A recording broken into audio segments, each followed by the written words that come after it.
ली दोहन ने पूछा, युनवो, क्या तुम कॉन्ट्रैक्ट चेंज करने का सोच रही हो? ये सुनकर युनवो शॉक्ड हो जाती है, क्योंकि अक्सर कॉन्ट्रैक्ट में एमाई जो भी बोलता है फॉक्स को वो करना पड़ता है। लेकिन ये देखकर कि ली दोहन उसे चॉइस दे रहा है, युनवो थोड़ा सा हैरान थी। युनवो सोचती है, तो इसका मतलब मेरे साथ कोई जबरदस्ती नहीं है चेंज करने की, ये मुझे चॉइस दे रहा है। आज जो भी हुआ वो बहुत था, और मैं ये अच्छे से जानती हूँ कि ली दोहन मुझसे क्या चाहता है। तभी युनवो पूछती है, तो क्या तुम ये कहना चाह रहे हो कि तुम मेरे साथ सोना चाहते हो? युनवो का सवाल सुनकर ली दोहन कुछ भी नहीं बोलता है और चुपचाप खड़ा रहता है, क्योंकि ली दोहन युनवो के इस सवाल का जवाब ना तो हाँ में देना चाह रहा था और ना ही ना में। ली दोहन को इतना शांत देखकर युनवो समझ जाती है। तभी युनवो बोलती है, नहीं, ये पॉसिबल नहीं है। तभी युनवो आगे सोचती है, पिछले कुछ दिनों से इसने कई बार डायरेक्टली मेरे गले से खून पिया है, और शायद इसी वजह से मैं इसकी तरफ अट्रैक्ट भी हो रही हूँ। लेकिन तब क्या, जब हमारा कॉन्ट्रैक्ट खत्म हो जाएगा, हो सकता है कि ली दोहन में मैं अपना इंटरेस्ट लूज कर दूं। युनवो को लग रहा था कि वो ली दोहन की तरफ इसलिए अट्रैक्ट हो रही है क्योंकि इस वक्त वो उसके साथ एक ही घर में रह रही है, और लगातार उसके गले से खून पीने की वजह से शायद युनवो के मन में उसके लिए फीलिंग्स आ रही हैं। लेकिन 40 दिन के बाद क्या, जब वो ली दोहन के साथ नहीं रहेगी, उसको लग रहा था कि ये अट्रैक्शन उसका टेम्पररी है। यही सब सोचते हुए युनवो आगे बोली, मुझे तुम्हारा तो नहीं पता कि तुम क्या सोचते हो, लेकिन मेरे लिए मैं ये सब उसी इंसान के साथ करूंगी जिसके लिए मेरे अंदर फीलिंग्स होंगी।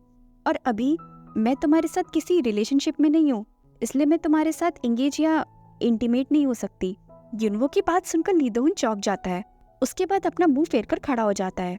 ली दोहन को देखकर युनवो सोचती है कि वैसे मेरे रिजेक्ट कर देने से इसका ईगो तो हर्ट हुआ ही होगा। वही ली दोहन कुछ सोचता है और उसके बाद बोलता है, तो फिर तुम ये कह रही हो कि तुम मुझे डेट करना चाहती हो? हाँ, मैंने ऐसा तो नहीं कहा। इसने मेरी बात का मतलब ये कैसे निकाल लिया? ये सुनकर तो युनवो शॉक्ड हो जाती है। ली दोहन ने डेट करने की बात इतनी नॉर्मल तरीके से बोली थी कि ऐसा लग ही नहीं रहा था जैसे ये बात उसके लिए कितनी इम्पोर्टेंट है। ली दोहन का इतना नॉर्मल सा एक्सप्रेशन देखकर युनवो चिढ़ते हुए आगे सोचती है, इतना सब कुछ बोलने के बाद भी ये कितना नॉर्मल है, ऐसे एक्ट कर रहा है जैसे कुछ हुआ ही नहीं। कहीं ये मुझे चिढ़ाने के लिए तो ये सब नहीं बोल रहा? वैसे भी मैं अच्छे से जानती हूँ कि ली दोहन एक फॉक्स को तो कभी भी डेट नहीं करने वाला है। युनवो ये सोचकर खुश हो ही रही होती है कि ली दोहन उसे कभी डेट नहीं करेगा। तभी ली दोहन बोला, तो फिर हम यही करते हैं क्या? ये सुनकर तो युनवो के होश ही उड़ जाते हैं, क्योंकि जहाँ वो ये सोच रही थी कि ली दोहन एक फॉक्स को डेट नहीं करेगा, वही ली दोहन उसे डेट करने के लिए इतने आराम से मान गया। ये बात युनवो को डाइजेस्ट नहीं हुई।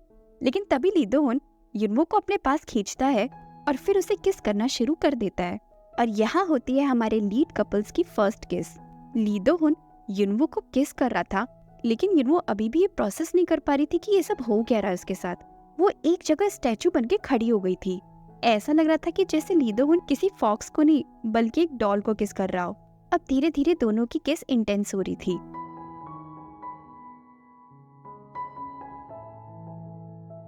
युनवो भी बिना कुछ ज्यादा सोचे ली दोहन की किस में खोती जा रही थी। फिर ली दोहन धीरे धीरे युनवो को सोफे पर लिटा देता है। अब धीरे धीरे दोनों अपना कंट्रोल खोते जा रहे थे। तभी ली दोहन फिर से युनवो को किस करना शुरू कर देता है। जैसा कि ली दोहन की पर्सनालिटी है, ठीक उसी की पर्सनालिटी की तरह उसकी ये किस भी थी, एकदम रफ और फियर्स। जिस इंटेंसिटी से ली दोहन युनवो को किस कर रहा था, उसे देखकर लग रहा था कि आज उसका युनवो को छोड़ने का कोई भी इरादा नहीं है। और ली दोहन की इसी फियर्स किस की वजह से युनवो को भी सांस लेने में थोड़ी तकलीफ हो रही थी, जिसकी वजह से युनवो की आंखों से आंसू आ जाते हैं। फिर ली दोहन युनवो से दूर हट जाता है और उसके आंसू की तरफ देखने लगता है। वो समझ गया था कि युनवो थोड़ी सी अनकंफर्टेबल हो रही है। वही युनवो सोचती है, मैं ठीक से सांस भी नहीं ले पा रही हूँ। ली दोहन थोड़ी देर इस तरह युनवो को देखता है और फिर उसके मुंह को खोलते हुए बोलता है, तुमने कहा था कि तुम ये सब उसी के साथ कर पाओगी जिसके लिए तुम्हारे मन में फीलिंग्स होंगी, तो चलो हम पहले वो फीलिंग्स क्रिएट करते हैं। उसके बाद ली दोहन फिर से युनवो को किस करना शुरू कर देता है। जहाँ एक तरफ ली दोहन और युनवो दोनों अपने रोमांस में बिजी थे, वहीं दूसरी तरफ युनवो पर अटैक हुआ है। ये न्यूज़ सुनते ही गुस्से में किवान सुंगजे अपने हाथ में ग्लास फोड़ देता है, जिसकी वजह से उसके हाथ से खून निकलने लगता है। ली सियांग बोली, क्या तुम ठीक हो? तुम्हारे हाथ से खून निकल रहा है। किवांग सुंजे ने फिर से पूछा, एक बार फिर से बोलो, क्या कहा तुमने अभी अभी? ली सियांग बोली, तुमने ठीक सुना है, कोई और नहीं, ली दोहन की फॉक्स पर ही अटैक हुआ है। जैसा कि तुम जानते हो, एमआई का अगला लीडर ली दोहन होगा, और हम सबको यही लगा था कि पावर अनकंट्रोलेबल होने की वजह से वो एक दिन मर जाएगा, लेकिन अनफॉर्चुनेटली आखिर में उसे उसकी फॉक्स मिली गई और सत्ता की असली लड़ाई अब शुरू हुई है। और तुम ये भी अच्छे से जानते हो कि ली दोहन का सीधे सीधे सामना करना बेवकूफ़ी होगी, इसलिए सत्ता पाने के लिए अपने दुश्मन को हराने का सबसे आसान और सटीक रास्ता होता है उसकी कमजोरी पर वार करना। और इस वक्त ली दोहन की कमजोरी उसकी फॉक्स गो युनवो है, तो इसीलिए उसके दुश्मन उस पे नहीं बल्कि उसकी फॉक्स गो युनवो पर अटैक करेंगे। ली सियांग की बात सुनने के बाद किवान सुंजे सोचता है, स्टेबलाइजेशन पीरियड खत्म होने के बाद ली दोहन की सील खुद ब खुद युनवो को प्रोटेक्ट करेगी, लेकिन जब तक स्टेबलाइजेशन पीरियड ओवर नहीं होता है तब तक युनवो पर ऐसे ही अटैक होते रहेंगे, उसकी जान को खतरा रहेगा। इसीलिए सबसे पहले मुझे गो युनवो को प्रोटेक्ट करना होगा। वहीं दूसरी तरफ ली दोहन और युनवो अभी भी एक दूसरे की किस में खोए हुए थे। किस करते हुए ली दोहन की नजर एक बार फिर से युनवो के आंसुओं पर जाती है।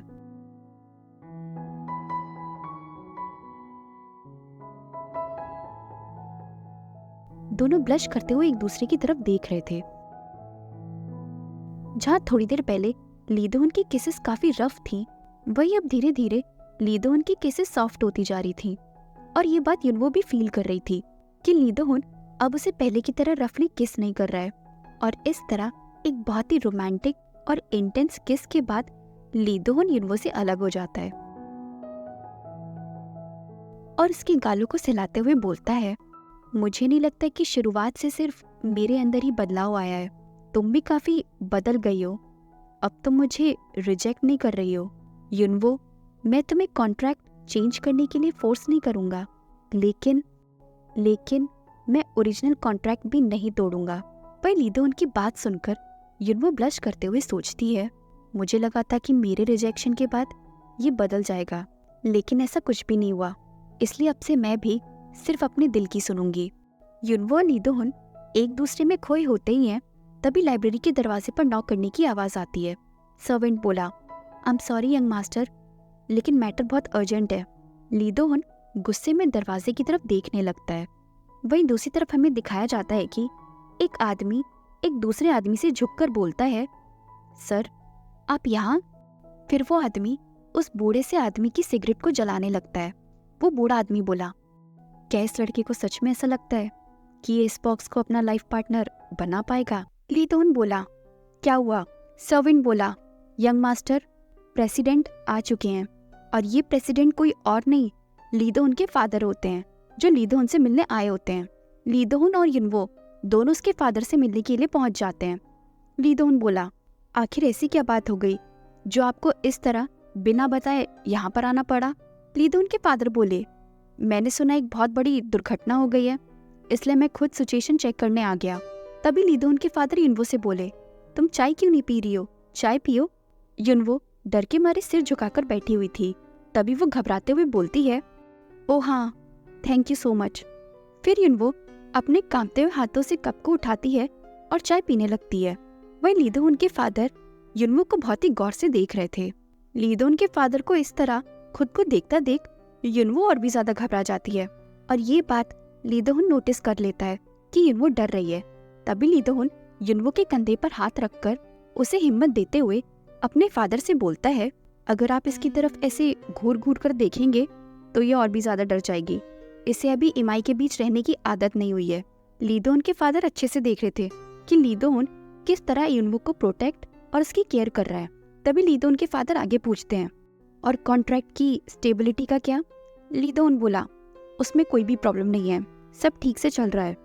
ली दोहन के फादर आगे बोले, लगता है जितना मैंने उम्मीद किया था सिचुएशन उससे भी ज्यादा स्टेबल है।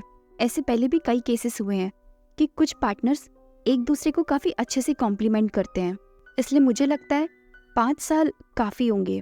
अपने फादर की बात सुनकर लीदोन मनी मन सोचता है 5 साल, तो इनके कहने का मतलब ये है 5 साल बाद फॉक्स के खून की ज़रूरत नहीं पड़ेगी और इस तरह युनवो की वैल्यू भी ख़त्म हो जाएगी। युनवो से मिलने से पहले फॉक्स टाइप के बारे में मेरा भी सोचना मेरे फादर के जैसा था, लेकिन अब मेरे फादर की आंखों में जो ये लुक है ये मुझे अब परेशान कर रहा है। लीदोन के फादर नहीं चाहते थे कि लीदोन युनवो से ज़्यादा अटैच हो। तभी लीदोन के फादर युनवो से पूछते हैं, क्या तुम्हें कहीं चोट आई है? युनवो बड़ी ही हिम्मत करके लीदोन के फादर की तरफ देखती है और बोलती है, नहीं, मैं अब ठीक हूँ। लीदोन के फादर आगे बोले, हमारे घर में हमारी फॉक्स पर अटैक होना ये हिस्ट्री में पहली बार हुआ है, इसलिए मेरा रिएक्शन अच्छा ना होना एक नॉर्मल सी बात है और इस चीज़ के लिए मैं पर्सनली तुमसे माफ़ी मांगता हूँ। युनवो भी लीदोन के फादर की आंखों में आंखें डालते हुए बोली, नहीं, वो बस एक एक्सीडेंट था और मैंने काफ़ी तेज़ी से रिकवर भी कर लिया है क्योंकि यहाँ पर लोग बहुत अच्छे हैं और वो बहुत अच्छे से मेरी केयर भी कर रहे हैं। युनवो को इतना कॉन्फिडेंटली बोलता देख लीदोन के फादर आगे बोले, एक इमाई की वजह से तुम्हारे साथ इतना सब कुछ हो गया, उसके बाद भी तुम इतनी बहादुरी से मेरी आंखों में देखकर बात कर रही हो, मानना पड़ेगा तुम्हारी हिम्मत को। लीदोन के फादर का कॉम्प्लीमेंट सुनकर युनवो थोड़ा सा हैरान रह जाती है और मनी मन सोचती है, लेकिन मेरी नज़रों में इसे तो इज्जत देना कहते हैं और आखिरकार युनवो इतनी बहादुरी के साथ बात क्यों ना करे, क्योंकि उसके पास जिंदगी और उसकी मुश्किलों से लड़ने का 30 साल का एक्सपीरियंस जो था। फिर लीदोन के फादर आगे बोले, मैंने अपने बेटे से वादा किया है, अगर तुम्हें कुछ भी चाहिए तो तुम बेझिझक मुझसे बोल सकती हो। युनवो बोली, नहीं थैंक यू, लेकिन ऐसा कुछ भी नहीं है जो मुझे चाहिए। लीदोन के फादर बोले, शुरुआत में सब ऐसा ही बोलते हैं, लेकिन आखिर में कॉन्ट्रैक्ट के बदले सब कुछ ना कुछ मांग ही लेते हैं। लीदोन के फादर की बात सुनकर युनवो चौंक जाती है। लीदोन के फादर आगे बोले, पुराने ज़माने में फॉक्सेस को पावर चाहिए थी, इसलिए उन्होंने हमारे साथ कॉन्ट्रैक्ट बनाया, लेकिन आजकल बहुत सारी फॉक्सेस अपना हिस्सा मांगने के लिए कॉन्ट्रैक्ट बनाती हैं। लीदोन के फादर की बात सुनकर युनवो को बिल्कुल भी अच्छा नहीं लगा था। तभी युनवो गुस्से में सोचती है, इन्होंने मुझे ऐसे लोगों के साथ कंपेयर भी कैसे कर दिया। बोल तो ऐसे रहे हैं जैसे ये खुद मुझे एक पूरी बिल्डिंग लाकर दे देंगे। लीदोन को अभी मेरी ज़रूरत है, इसलिए अभी मुझे इनसे डरने की कोई ज़रूरत नहीं है। अभी तो ये मेरा कुछ भी नहीं बिगाड़ पाएंगे। फिर युनवो बड़ी बहादुरी के साथ लीदोन के फादर से बोलती है, थैंक यू पूछने के लिए, लेकिन मिस्टर प्रेसिडेंट, मुझे नहीं लगता जो मुझे चाहिए वो आप मुझे दे पाएंगे।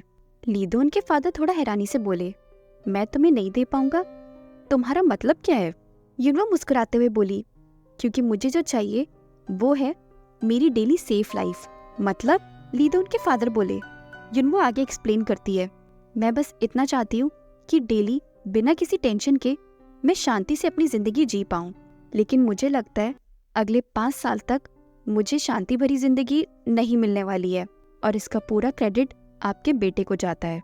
जहाँ युनवो इतनी बहादुरी से लीदोन के फादर से बात कर रही थी, वहीं दूसरी तरफ लीदोन शांति से युनवो की सारी बातें सुन रहा था और चाय पीते हुए मनी मन मुस्कुराते हुए सोचता है, आखिर किसकी इतनी हिम्मत होगी मेरे फादर से ऐसे बात करने की। कभी कभी तो मुझे भी अपने फादर से डर लगता है, लेकिन ये लड़की ऐसे वक्त में सच में बहादुर बन जाती है। फिर लीदोन अपने फादर की तरफ देखते हुए आगे सोचता है, लेकिन मुझे यकीन है युनवो के जवाब से इन्हें इस वक्त बड़ी बेइज्जती महसूस हुई होगी। वहीं युनवो का जवाब सुनकर लीदोन के फादर हंसते हुए बोले, तुम सच में बहुत अलग फॉक्स हो, लेकिन अगर मैं तुम्हें वो दे दूंगा जो तुम चाहती हो तो मेरे बेटे से किया हुआ मेरा प्रॉमिस पूरा हो जाएगा और मुझे लगता है आज के लिए इतना ही काफ़ी है। मुझे अपने बेटे से प्राइवेट में कुछ बात करनी है, इसलिए क्या तुम पहले जा सकती हो? जाने का नाम सुनते ही युनवो के चेहरे पर रौनक आ जाती है। फाइनली अब उसे उस टेंस माहौल से मुक्ति जो मिलने वाली थी। तभी जाने से पहले लीदोन और युनवो दोनों ब्लश करते हुए एक दूसरे की तरफ देखते हैं और फिर उसके बाद युनवो वहां से चली जाती है। अब रूम में लीदोन और उसके फादर अकेले बचे थे। लीदोन के फादर बोले, वो लड़की सच में बहुत इंटरेस्टिंग है। मैंने सुना है तुम दोनों ने मास्टर और सर्वेंट का बॉन्ड बनाया है। जी, लीदोन बोला। चलो ये तो अच्छी बात है फिर। लीदोन के फादर बोले। अपने फादर की बात सुनकर लीदोन थोड़ा सा कंफ्यूज हो जाता है। तभी लीदोन बोला, मास्टर सर्वेंट का बॉन्ड मैंने इसलिए बनाया है क्योंकि युनवो ऐसा चाहती थी, लेकिन अगर फ्यूचर में वो कभी भी कॉन्ट्रैक्ट चेंज करना चाहेगी तो मैं ज़रूर करूँगा, क्योंकि जैसा कि आप जानते हैं शुरुआत से ही मुझे अपनी फॉक्स के साथ कंपेनियन बॉन्ड बनाना था, एक इक्वल एग्रीमेंट रखना था।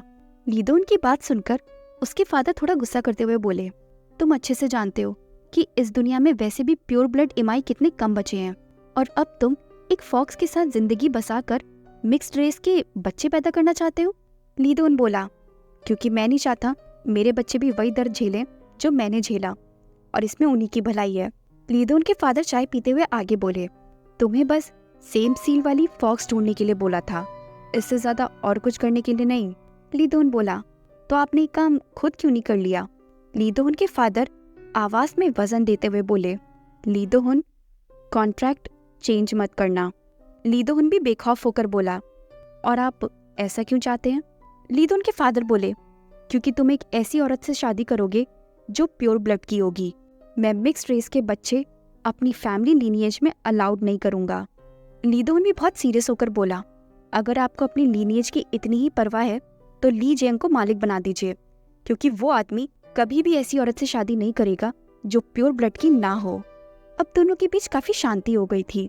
लीदोन के फादर को गुस्सा तो आ रहा था, लेकिन वो लीदोन से कुछ बोल नहीं पाते हैं। फिर लीदोन के फादर थोड़ा सा सॉफ्ट होकर बोले, मैं जो ये बात बोल रहा हूँ ये मेरा ऑर्डर नहीं है, ये मेरी रिक्वेस्ट है तुमसे। अपने फादर की रिक्वेस्ट सुनकर लीदोन पूछता है, लेकिन आप अभी क्यों हमारे कॉन्ट्रैक्ट के मामले में इंटरफेयर कर रहे हैं?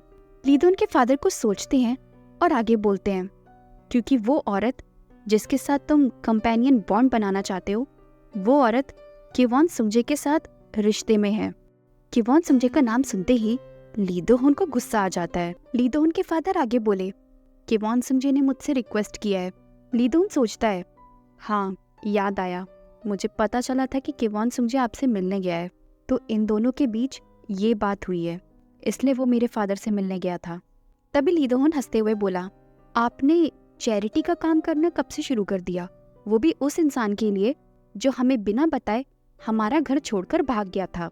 लीदोन के फादर बोले, उस लड़के का मुझ पर एक एहसान है जो मैं अभी तक चुका नहीं पाया हूँ। तभी लीदोन थोड़ा गुस्से में बोला, तो आपका एहसान मैं क्यों चुकाऊं? मैं अच्छे से जानता हूँ आपने उसकी फैमिली को बचपन से ही काफी सपोर्ट दिया है। लीदोन की बात सुनकर उसके फादर चौंक जाते हैं और बोलते हैं, तुम्हें कैसे पता ये सब? तुमने कब से मेरी हरकतों पर नजर रखना शुरू कर दिया? लीदोन वहां से जाते हुए बोला, मुझे आपके काम के बीच में दखल अंदाजी करने का कोई शौक नहीं है, लेकिन मैं उम्मीद करता हूँ कि आप अपने इस कर्ज में मुझे इन्वॉल्व नहीं करेंगे। उसके बाद लीदोन अपने फादर को इग्नोर करके वहां से जाने लगता है। लीदोन जा ही रहा होता है, तभी पीछे से ग्लास टूटने की आवाज आती है, जो कि लीदोन के फादर ने गुस्से में तोड़ा था। वो ग्लास इतनी तेजी से टूटा था जिसकी वजह से उसका एक कांच का टुकड़ा लीदोन की आंख के नीचे लग जाता है। लीदोन के फादर बहुत ही गुस्से में बोले, हमारी बात अभी तक खत्म नहीं हुई है, बैठ जाओ। लीदोन के फादर आगे बोले, तुम और किवॉन सुंगजे दोनों ही बचपन से भाइयों की तरह बड़े हुए हो, और जहाँ तक बात रही उस फॉक्स की, उसके साथ तुम्हें कॉन्ट्रैक्ट साइन किए इतना ज्यादा टाइम भी नहीं हुआ है, लेकिन तुम उस फॉक्स से इतने ज्यादा ऑब्सेस्ड हो गए। मैं अच्छे से जानता हूँ जैसे ही सब कुछ नॉर्मल हो जाएगा तुम उसमें अपना इंटरेस्ट खो दोगे, और अगर तुम ये सब इसलिए कर रहे हो क्योंकि तुम्हें एक मिक्स्ड रेस का बच्चा चाहिए, तो और भी बहुत सारे फॉक्स के परिवार हैं, उनमें से एक चुन लो, लेकिन प्लीज इस लड़की को किवॉन सुंगजे के लिए छोड़ दो। लीदोन बोला, अगर मैं युनवो को इसलिए चाहता क्योंकि वो मेरी फॉक्स है तो मैंने उसे कब का लॉक कर दिया होता, ताकि उस पर किसी की नजर भी ना पड़ पाए। उस दिन मुझे बहुत गुस्सा आया था जब मैंने उसके शरीर से निकलता हुआ खून देखा था। उस वक्त मुझे मेरी जिंदगी से ज्यादा युनवो की जिंदगी की परवाह हो रही थी, और सिर्फ सील की वजह से किसी के लिए ऐसा फील करना इम्पॉसिबल है। अगर मुझे मिक्स्ड रेस का बच्चा चाहिए होता तो मुझे इस बात से कोई फर्क ही नहीं पड़ता कि माँ कौन है, लेकिन अब तो मुझे बच्चा ही नहीं चाहिए जब तक वो युनवो से ना हो। तो यहाँ फाइनली लीदोन ने अपने फादर के सामने ये डिक्लेयर कर ही दिया कि वो युनवो से प्यार करता है। लीदोन अपने फादर से आगे बोला, इसलिए आई एम रियली सॉरी, आपका ये कर्ज उतारने में मैं आपकी कोई भी मदद नहीं कर पाऊंगा, क्योंकि मैं युनवो को नहीं छोड़ सकता। और इतना बोलकर लीदोन वहां से चला जाता है। वहीं दूसरी तरफ युनवो अपने रूम में चिंता करते हुए टहल रही थी। युनवो सोचती है कि जब से वहां से मैं अकेली आई हूँ तब से मुझे बहुत चिंता हो रही है, कहीं कुछ गड़बड़ ना हो जाए। युनवो टेंशन में वॉक कर ही रही होती है, तभी पीछे से लीदोन आ जाता है और बोलता है अगर तुम बैठ जाओगी तो छत टूट नहीं जाएगी। लीदोन की आवाज सुनते ही युनवो तुरंत लीदोन के पास भागते हुए जाती है और बोलती है, प्लीज मेरी एक रिक्वेस्ट मान लो, हम यहाँ से कहीं और चलते हैं, क्योंकि आज मैंने जो भी कहा कहीं उसकी वजह से तुम्हें सफर ना करना पड़ जाए। देखो तुम्हारे चोट भी लग गई है। क्या ये सब इसलिए हुआ क्योंकि मैंने तुम्हारे फादर से स्टूपिड सी बात बोल दी थी? चलो मैं तुम्हारे दवा लगा देती हूँ। फिर युनवो लीदोन के घाव पर दवा लगाने लगती है। वहीं युनवो को अपनी इतनी चिंता करता हुआ देखकर लीदोन सोचता है, आखिर ये सब शुरू कब हुआ? जब एक इमाई की पावर आउट ऑफ कंट्रोल हो जाती है तो उस वक्त वो बहुत ज्यादा डेंजरस हो जाता है। यही कारण है जब मेरी पावर भी अनकंट्रोलेबल होना शुरू हुई थी तो मैं खुद को लॉक कर लेता था, और उस वक्त मेरी माँ की भी इतनी हिम्मत नहीं हो पाती थी कि वो अपने बेटे के सामने आ पाए। लेकिन ये कमजोर सी फॉक्स जो हमेशा ही भागने के बहाने ढूंढती रहती है, उस दिन मुझे छोड़कर नहीं भाग पाई, और शायद उसी दिन से कहीं ना कहीं ये बात मुझे पता थी कि चीजें यहाँ पर आकर खत्म जरूर होंगी। तभी लीदोन बोला, स्टडी रूम में आज जो तुमने मुझसे कहा था। स्टडी रूम की बात सुनकर युनवो ब्लश करने लगती है और वो सब कुछ याद करने लगती है जो स्टडी रूम में उसके और लीदोन के बीच हुआ था। लीदोन आगे बोला, जब हमारा ये स्टेबिलिटी पीरियड खत्म हो जाएगा तो प्लीज उसके बाद तो मुझे जवाब दे देना। मैं जानता हूँ अब जब भी मैं तुम्हारे पास आता हूँ तो तुम मुझे रिजेक्ट नहीं करती हो। ऐसा क्यों? मुझे इसका जवाब चाहिए। हो सकता है जो भी हम एक दूसरे के लिए फील कर रहे हो वो सब सील की वजह से हो, लेकिन जब एक बार स्टेबिलिटी पूरी हो जाएगी तो तुम सही फैसला ले पाओगी और मुझे एक ऑनेस्ट जवाब दे पाओगी। और अगर तुम्हें जवाब जल्दी मिल जाए तो तुम मुझे पहले भी बता सकती हो। लीदोन की बात सुनकर युनवो थोड़ा शॉक थी। वही लीदोन सोचता है, बस स्टेबिलिटी की डेडलाइन पास ही है, अब ज्यादा टाइम नहीं बचा है। अगर ये कमजोर दिल की फॉक्स मेरी फीलिंग्स को एक्सेप्ट कर लेती है तो बहुत अच्छी बात है, लेकिन अगर ये रिजेक्ट कर देती है तो इस कर्स्ड सील की वजह से ये मुझे कभी भी नहीं छोड़ पाएगी। अगले दिन लीदोन बोला, थोड़ी देर के लिए मैं अपनी माँ से मिलने जा रहा हूँ, इसलिए हो सकता है मुझे आज आने में थोड़ी देर हो जाए, तो इसलिए तुम मेरा वेट मत करना। युनवो बोली, मैं तुम्हारा वेट क्यों करूंगी? लीदोन स्माइल करते हुए आगे बोला, और हाँ, टाइम से खाना जरूर खाना। जब मैं वापस आऊंगा तो थोड़ा सा खून पीऊंगा। युनवो बोली, लेकिन तुमने तो कहा था ना कि तुम लेट आ रहे हो, तो इसका मतलब ये हुआ कि जब तक तुम आओगे तब तक मैं सो चुकी होंगी, तो तुम क्या मेरे रूम में आकर खून पियोगे? लीदोन जाते हुए बोला, अब कर भी क्या सकते हैं, अगर तुम सो चुकी होगी तो यही करना पड़ेगा। लीदोन की बात सुनकर युनवो स्टडी रूम में जो भी हुआ उसे याद करते हुए सोचती है, तो इसका मतलब जब मैं नींद में होंगी तभी मेरे बेड में आकर खून पिएगा। ये तो बहुत डेंजरस है, कहीं ये इसकी सेक्सुअल डिजायर तो नहीं है? युनवो डरने लगी थी कि कहीं फिर से उसके और लीदोन के बीच में कुछ हो ना जाए। तभी युनवो बोलती है, मुझे तुमसे कुछ पूछना है। बोलो, लीदोन बोला। युनवो पूछती है, क्या तुम मेरे रूम के लिए एक बड़ा सा और स्ट्रॉन्ग लॉक बनवा सकते हो जिसे मैं अंदर से लगा सकूं? और वो लॉक इतना स्ट्रॉन्ग होना चाहिए कि दुनिया का सबसे स्ट्रॉन्गेस्ट इमाई भी उसे ना तोड़ पाए। यहाँ युनवो का इशारा लीदोन की तरफ था और ये बात लीदोन समझ जाता है। तभी लीदोन स्माइल करते हुए बोला, बिल्कुल भी नहीं। लीदोन की स्माइल देखकर युनवो ब्लश करने लगती है। तभी युनवो सोचती है, क्या हमारे बीच में चीजें ठीक हो गई हैं? 40 दिन पूरे होने में बस एक ही हफ्ता बचा है। तुमसे भी इंतजार नहीं हो रहा होगा, है ना? मैं जानती हूँ अब हमारे बीच में चीजें पहले से काफी बेहतर हो गई हैं, और जब हमारा स्टेबलाइजेशन पीरियड खत्म हो जाएगा तब मैं लीदोन को बता दूंगी कि मैं उससे कितना प्यार करती हूँ, दैट आई लव हिम। तो फाइनली लीदोन और युनवो दोनों ये बात रियलाइज कर ही लेते हैं कि वो दोनों एक दूसरे को पसंद करने लगे हैं। तो अब देखते हैं कि इन दोनों का ये एक हफ्ता कैसे कटेगा। ली जेंग अपना काम खत्म करके अपने अपार्टमेंट वापस आ जाता है। फिर ली जेंग अपनी फॉक्स को कॉल करता है, लेकिन वो कॉल नहीं उठाती है। ली जेंग सोचता है, ये कॉल नहीं उठा रही है, लेकिन मुझे अच्छे से याद है इसने बोला था कि आज ये घर पर ही होगी। क्या इसका फोन साइलेंट पर है? फिर ली जेंग खुद ही पासवर्ड डालकर घर के अंदर चला जाता है, और वो जैसे घर के अंदर घुसता है तो वो देखता है बहुत ही लाउड वॉल्यूम पर टीवी चल रही है, और उसकी फॉक्स टीवी देखने में इतना बिजी होती है कि उसे पता ही नहीं चलता है कब ली जेंग आ गया। ली जेंग सोचता है, इसने मुझे नोटिस तक नहीं किया। ली जेंग आवाज लगाता है, सियोयुन। वो फिर भी नहीं सुनती है। ली जेंग फिर से बोला, योना। उसकी फॉक्स फिर से नहीं सुनती है। फिर ली जेंग इरिटेट होकर खुद ही रिमोट उठाता है और टीवी बंद कर देता है। टीवी बंद होते ही योना का ध्यान लीजिंग पर जाता है, जो जस्ट उसके बगल में खड़ा हुआ था। लीजिंग को वहां देखकर योना चौंकते हुए बोली, तुम कब आए? लीजिंग इरिटेट होते हुए बोला, तुमने मुझे अंदर आते हुए नोटिस भी नहीं किया, और तुम इतनी देर से अपना फोन क्यों नहीं उठा रही थी? योना बोली, वो शायद मेरा ध्यान नहीं रहा होगा। लीजिंग अपना ब्लेजर उतारते हुए बोला, तुमने खाना खाया? योना बोली, नहीं, बस मैं खाने वाली थी, क्या तुम मेरे साथ खाओगे? उसके बाद दोनों खाना खाने के लिए बैठ जाते हैं। लीजिंग बोला, तुम जानती हो मेरे कजिन भाई लीदो उनको, रिसेंटली उसे उसकी फॉक्स मिल गई है और उन दोनों ने कॉन्ट्रैक्ट भी साइन कर लिया है। हालांकि पहले वो चालाक लोमड़ी भागने वाली थी, लेकिन फिर उसने भाई को अपनी सील दिखा दी और उनके साथ कॉन्ट्रैक्ट बना लिया। योना ध्यान से सारी बातें सुन रही थी। अच्छा, योना बोली। लीजिंग आगे बोला, फिर मेरी उससे तुम्हारे बारे में बात हुई, और पता है उस लोमड़ी ने क्या कहा? अगर मेरी फॉक्स मेरे लिए इतनी ही जरूरी है इस हद तक, तो मुझे उसकी भलाई के लिए ये कॉन्ट्रैक्ट तोड़ देना चाहिए। ये सुनकर योना शॉक्ड हो जाती है। एक्चुअली यहाँ पर ये सब बताकर लीजिंग ये टेस्ट करना चाह रहा था कि योना के मन में क्या है, कि वो उसके साथ रहना चाहती है या नहीं, क्योंकि अभी तक इस रिश्ते में लीजिंग सिर्फ अपनी मर्जी चला रहा था। लीजिंग आगे बोला, लेकिन ये कंप्लीट नॉनसेंस है, तुम मेरे साथ अभी भी रहना चाहती हो, है ना? लीजिंग की बात सुनकर योना कुछ भी नहीं बोलती है और गुस्से में चॉपस्टिक को पकड़ी रह जाती है। वहीं योना को इतना शांत देखकर लीजिंग सोचता है, मैं ये बात अच्छे से जानता हूँ कि सियोयोन को डर है कि कहीं वो मेरे लिए यूजलेस ना हो जाए, और उसे डर है कि कहीं मैं उसे नेग्लेक्ट ना कर दूँ, इसलिए वह ऐसी कोई भी गलती नहीं करेगी जिससे कि एक कॉन्ट्रैक्ट उसे तोड़ना पड़ जाए। इसीलिए हमारा कॉन्ट्रैक्ट अभी भी वैलिड है। लीजिंग ये देखकर बहुत खुश हो रहा था कि योना उससे कॉन्ट्रैक्ट नहीं तोड़ना चाहती है। तभी लीजिंग खुश होते हुए बोला, क्या तुम उस लोमड़ी के साथ खाना खाना चाहोगी? वो मेरे भाई की उम्र की है, इसलिए वो हमसे 1 साल बड़ी हुई। योना कुछ नहीं बोल रही थी और चुपचाप अपना खाना खा रही थी। वहीं लीजिंग भी मनी मन मुस्कुराने लगता है।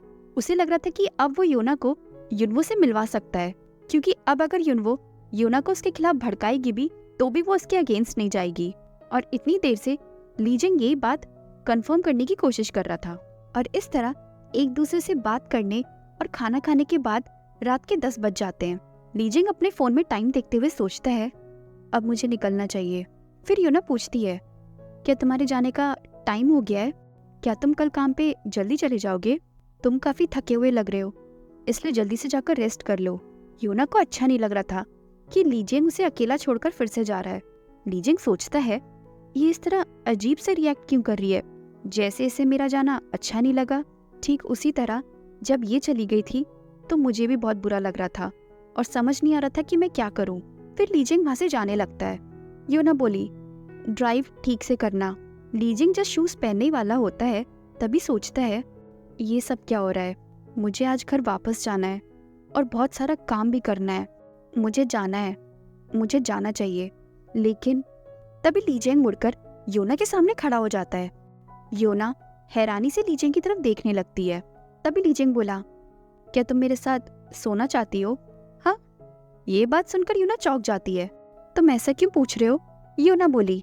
फिर लीजिंग अपनी टाई निकालने लगता है और बोलता है, चलो तो फिर हम पहले सो लेते हैं। उसके बाद लीजिंग बिना किसी देरी के अपने कपड़े उतारते हुए योना को किस करने लगता है। किस करते हुए योना पीछे हटती जा रही थी और लीजिंग उसके पास आता जा रहा था। दोनों एक दूसरे को किस कर ही रहे होते हैं। तभी लीजिंग सोचता है, मुझे सारी फॉक्सेस से सख्त नफरत है, इसलिए जब भी चाहेगी तब मैं कॉन्ट्रैक्ट तोड़ दूंगा। उसके बाद दोनों अपने बेडरूम में आ जाते हैं। लीजिंग योना बोलने वाली होती है, तभी लीजिंग फिर से योना को किस करना शुरू कर देता है और आगे सोचता है, अब मुझे किसी भी बात का अफसोस नहीं है। हालांकि मुझे लगा था कि मुझे रिग्रेट होगा, लेकिन जब भी मैं इसे देखता हूँ तो पता नहीं मुझे क्या हो जाता है। मैं खुद पर कंट्रोल ही खो देता हूँ। मेरे सारे सेंसेस काम करना बंद कर देते हैं। तभी लीजिंग अपनी फॉक्स को देखते हुए याद करता है कि युनवो ने उसे उसकी फॉक्स से शादी करने की सलाह दी थी, और फॉक्स से शादी करने की बात सुनकर लीजिंग उस वक्त काफी गुस्सा भी हो गया था। तभी लीजिंग ब्लश करते हुए आगे सोचता है, अगर मेरा इससे कॉन्ट्रैक्ट तोड़ने का मन नहीं किया तो मुझे लगता है शादी भी एक बुरा ऑप्शन नहीं है। और इस तरह दोनों एक दूसरे में खो जाते हैं। एक्चुअली लीजिंग को ऐसा लगता है कि उसे फॉक्स से नफरत है, लेकिन मुझे लगता है वो अपनी फॉक्स को पसंद करता है और वो ये बात एक्सेप्ट नहीं करना चाहता है। वहीं दूसरी तरफ मौसम काफी खराब हो गया था, बारिश होने वाली थी। युनवो विंडो के बाहर देखते हुए सोचती है, ली दोहन के जाने के बाद कितना अकेलापन लग रहा है। चारों तरफ कितनी शांति हो गई है। लगता है बारिश होने वाली है। पता नहीं वो छाता लेकर गया है या नहीं। उसने कहा था कि वो लेट आएगा, लेकिन वो आएगा कब? ली दोहन के जाने के बाद युनवो काफी बोर हो रही थी और वो लगातार उसी के बारे में सोच रही थी। युनवो ली दोहन की सोच में डूबी होती है। तभी युनवो का फोन रिंग करने लगता है। रिंग की आवाज सुनते ही युनवो को लगता है कि वो फोन ली दोहन का है और वो बड़ी खुशी खुशी फोन उठा लेती है। लेकिन तभी स्क्रीन पर देखती है कि उसकी मॉम का कॉल है। युनवो कॉल रिसीव करके बोली, मॉम क्या हुआ? युनवो की मॉम बोली, हमारी काफी दिनों से बात नहीं हुई थी तो इसलिए मैंने सोचा कॉल कर लूं। अपनी मॉम की बात सुनकर युनवो सोचती है, ओ शिट, मुझे मॉम से बात कर लेनी चाहिए थी। तभी युनवो पास्ट के सारे इवेंट याद करने लगती है, जैसे उस पर अटैक, ली दोहन के साथ स्टीमी किस और ली दोहन के फादर से मीटिंग। ये सब सोचते हुए युनवो सोचती है, मैं इतना बिजी थी कि इन सब चक्करों की वजह से मॉम को तो भूल ही गई। तभी युनवो रिप्लाई करती है, मैं ठीक हूँ, आप चिंता मत करिए। तभी युनवो की मॉम बोली, हाँ मुझे पता है तुम ठीक हो। ली दोहन ने मुझे बताया था, वो 1 हफ्ते पहले ही हमसे मिलने आया था, तब उसने बताया तुम्हारे बारे में। ये सुनकर युनवो चौंक जाती है कि ली दोहन उसके पेरेंट्स से मिलने गया था और चिल्लाते हुए बोलती है, क्या ली दोहन आया था आपके पास? युनवो की मॉम बोली, हाँ, उसने हमारे साथ डिनर भी किया था और फिर हमें वापस घर भेजने के लिए अपना ड्राइवर भी भेजा। एक एमआई से मुझे इतनी खातिरदारी की उम्मीद नहीं थी। अपनी मॉम की बात सुनकर युनवो आगे सोचती है, मैंने कभी नहीं सोचा था कि वो ये सब करेगा। मुझे लगा कि उस दिन मेरे पेरेंट्स के सामने वो सिर्फ एक अच्छा मास्टर बनने की एक्टिंग कर रहा है, लेकिन अलग से जाकर उसने मेरे पेरेंट्स की केयर भी की। ये सब सोचते ही युनवो ब्लश करने लगती है। तभी युनवो की मॉम आगे बोली, मुझे हमेशा लगता था कि सारे एमआई बुरे होते हैं, लेकिन ली दोहन को देखने के बाद लग रहा है कि इसके साथ कॉन्ट्रैक्ट बनाना इतना बुरा आइडिया भी नहीं है। शायद ये इसलिए इतना अच्छा है क्योंकि ये किवॉन सुंजे का दोस्त है। ली दोहन सच में बहुत ही पोलाइट, काइंड और थॉटफुल है। मुझे बहुत अच्छा लगा जब वो खुद से हमारे पास तुम्हारे बारे में बताने आया। ली दोहन के बिहेवियर से युनवो की मॉम काफी खुश थी, इतनी खुश कि उसकी तारीफ करते हुए नहीं थक रही थी। अपनी मॉम को ली दोहन की इस तरह तारीफ करता हुआ देखकर युनवो हैरान रह जाती है और सोचती है, इसके चार्म से तो मेरी मॉम भी नहीं बच पाई। ली दोहन के केयरिंग और थॉटफुल बिहेवियर से युनवो के मॉम के मन में जो बीस्ट, वर्थलेस, मॉन्स्टर की इमेज थी वो कन्वर्ट होकर अब थॉटफुल, काइंडनेस और अपराइट कैरेक्टर में बदल चुकी थी। अपने मॉम के मुंह से इतनी तारीफ सुनते हुए युनवो आगे सोचती है, बचपन में मॉम ने मुझसे कहा था कि सारे एमआई गॉब्लिन की तरह दिखते हैं, अब इनके गॉब्लिन वाले एमआई का क्या हुआ? युनवो की मॉम आगे बोली, वैसे सुंजे को क्या हुआ? उसने अचानक से अपना घर बेच दिया और अब मैं सुंजे की मॉम से भी कांटेक्ट नहीं कर पा रही हूँ। वो दोनों इस तरह बिना बताए चले गए। मुझे थोड़ा ये अजीब लगा। जहाँ तक मैं सुंजे की मॉम को जानती हूँ वो ऐसा कभी भी नहीं करती हैं। युनवो बोली, मॉम, किवॉन सुंजे के कॉलेज जाने के बाद वो घर उनका खाली पड़ा रहता था, इसलिए शायद उन्होंने डिसाइड कर लिया होगा उसे बेचने का। तभी युनवो रियलाइज करती है कि उसकी भी काफी दिनों से किवॉन सुंजे से बात नहीं हुई है और उसी वक्त युनवो को याद आ जाता है कि किवॉन सुंजे ने उससे कॉन्ट्रैक्ट तोड़ने की बात की थी। किवॉन सुंजे की कॉन्ट्रैक्ट तोड़ने वाली बात याद करते हुए युनवो आगे सोचती है, मैं उम्मीद करती हूँ कि वो उस बात को ज्यादा सीरियसली नहीं ले रहा होगा। युनवो की मॉम आगे बोली, तुम बस ट्राई करना एक बार उसकी मॉम को कांटेक्ट करने की। युनवो बोली, ठीक है, मैं बाद में कॉल कर लूंगी उन्हें। युनवो की मॉम बोली, अच्छा वैसे तुम्हें कुछ खाने का मन है तो बताओ, तुम्हें तो डेली खून भी देना पड़ता होगा तो भूख तो लगती होगी, मुझे भी मॉम होने का फर्ज पूरा करना है। युनवो हंसते हुए बोली, आप चिंता मत करो, मैं बिल्कुल ठीक हूँ और बहुत अच्छे से खा पी रही हूँ। यहाँ पे मुझे सब कुछ मिलता है खाने के लिए, यहाँ तक कि ये लोग मुझे सप्लीमेंट्स भी दे रहे हैं खाने के लिए।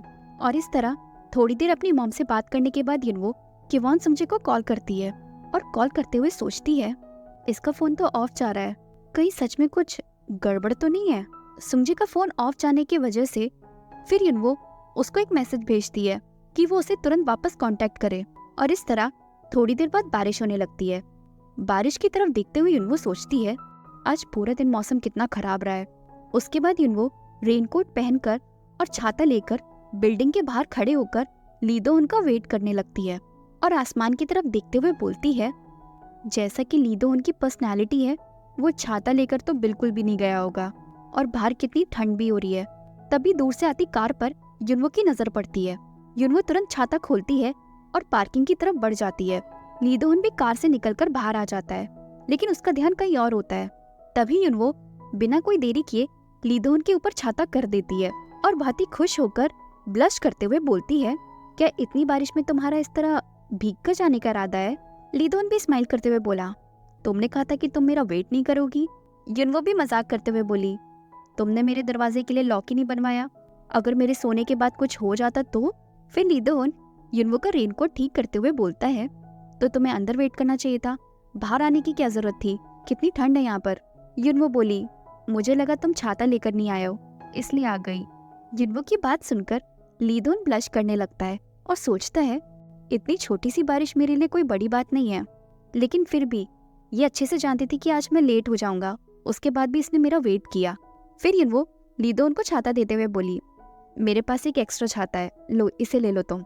लेकिन ली दोहन वही छाता पकड़ता है जो युनवो पकड़ी हुई थी और एक ही छाते के नीचे युनवो के साथ चलते हुए बोलता है, ये एक हफ्ता कितना लंबा महसूस हो रहा है ना। युनवो हैरानी से ली दोहन की तरफ देखने लगती है और सोचती है, एक हफ्ता, वो दिन जब हमारा स्टेबलाइजेशन पीरियड पूरा हो जाएगा और फिर जो जवाब मैं ली दोहन को दूंगी उसके बाद हमारे रिश्ते की एक नई शुरुआत होगी। फिर दोनों घर के अंदर बने ली दोहन के ऑफिस में आ जाते हैं। युनवो बोली, सच सच बताना, तुम्हें पक्का ऐसा लगता है ना कि एक हफ्ते बाद मैं तुम्हें रिजेक्ट नहीं करूंगी? ली दोहन भी चिढ़ाते हुए बोला, क्या तुम सच में मुझे रिजेक्ट करने की प्लानिंग कर रही हो? ली दोहन ने बात इतनी कॉन्फिडेंटली बोली थी कि जैसे कि वो जानता है कि एक हफ्ते बाद युनवो उसे क्या जवाब देने वाली है। ली दोहन का ये कॉन्फिडेंस देखकर युनवो चिढ़ते हुए सोचती है, ये आदमी इतना कॉन्फिडेंट कैसे हो सकता है। फिर ली दोहन अपना ओवरकोट उतार कर युनवो के पास आता है और युनवो को गोद में उठाकर डेस्क पर बिठा देता है और युनवो हैरानी से ली दोहन को देखती रह जाती है और सोचती है, ब्लड सकिंग के टाइम मेरे पैर बहुत ज्यादा वीक हो जाते हैं, इसलिए मैं हमेशा बैठकर ही सजेस्ट करती हूँ।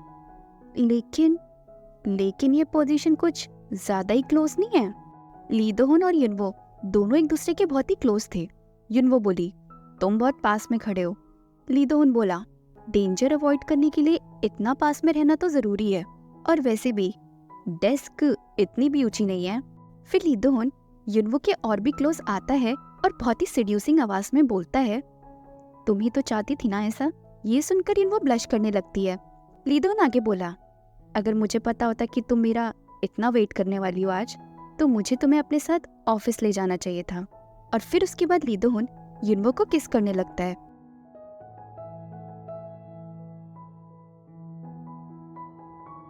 फिर युनवो ली दोहन को रोकते हुए बोली, रुको, तुमने कहा था कि तुम मेरा वेट करोगे। ली दोहन बोला, तुम्हें नहीं पता मैं कैसे अपनी फीलिंग्स पर कंट्रोल करने की कोशिश कर रहा हूँ, थोड़ा तो क्रेडिट दो मुझे। युनवो सोचती है, इस रिचुअल को पूरा करने के लिए सिर्फ 3 मिनट बचे हैं।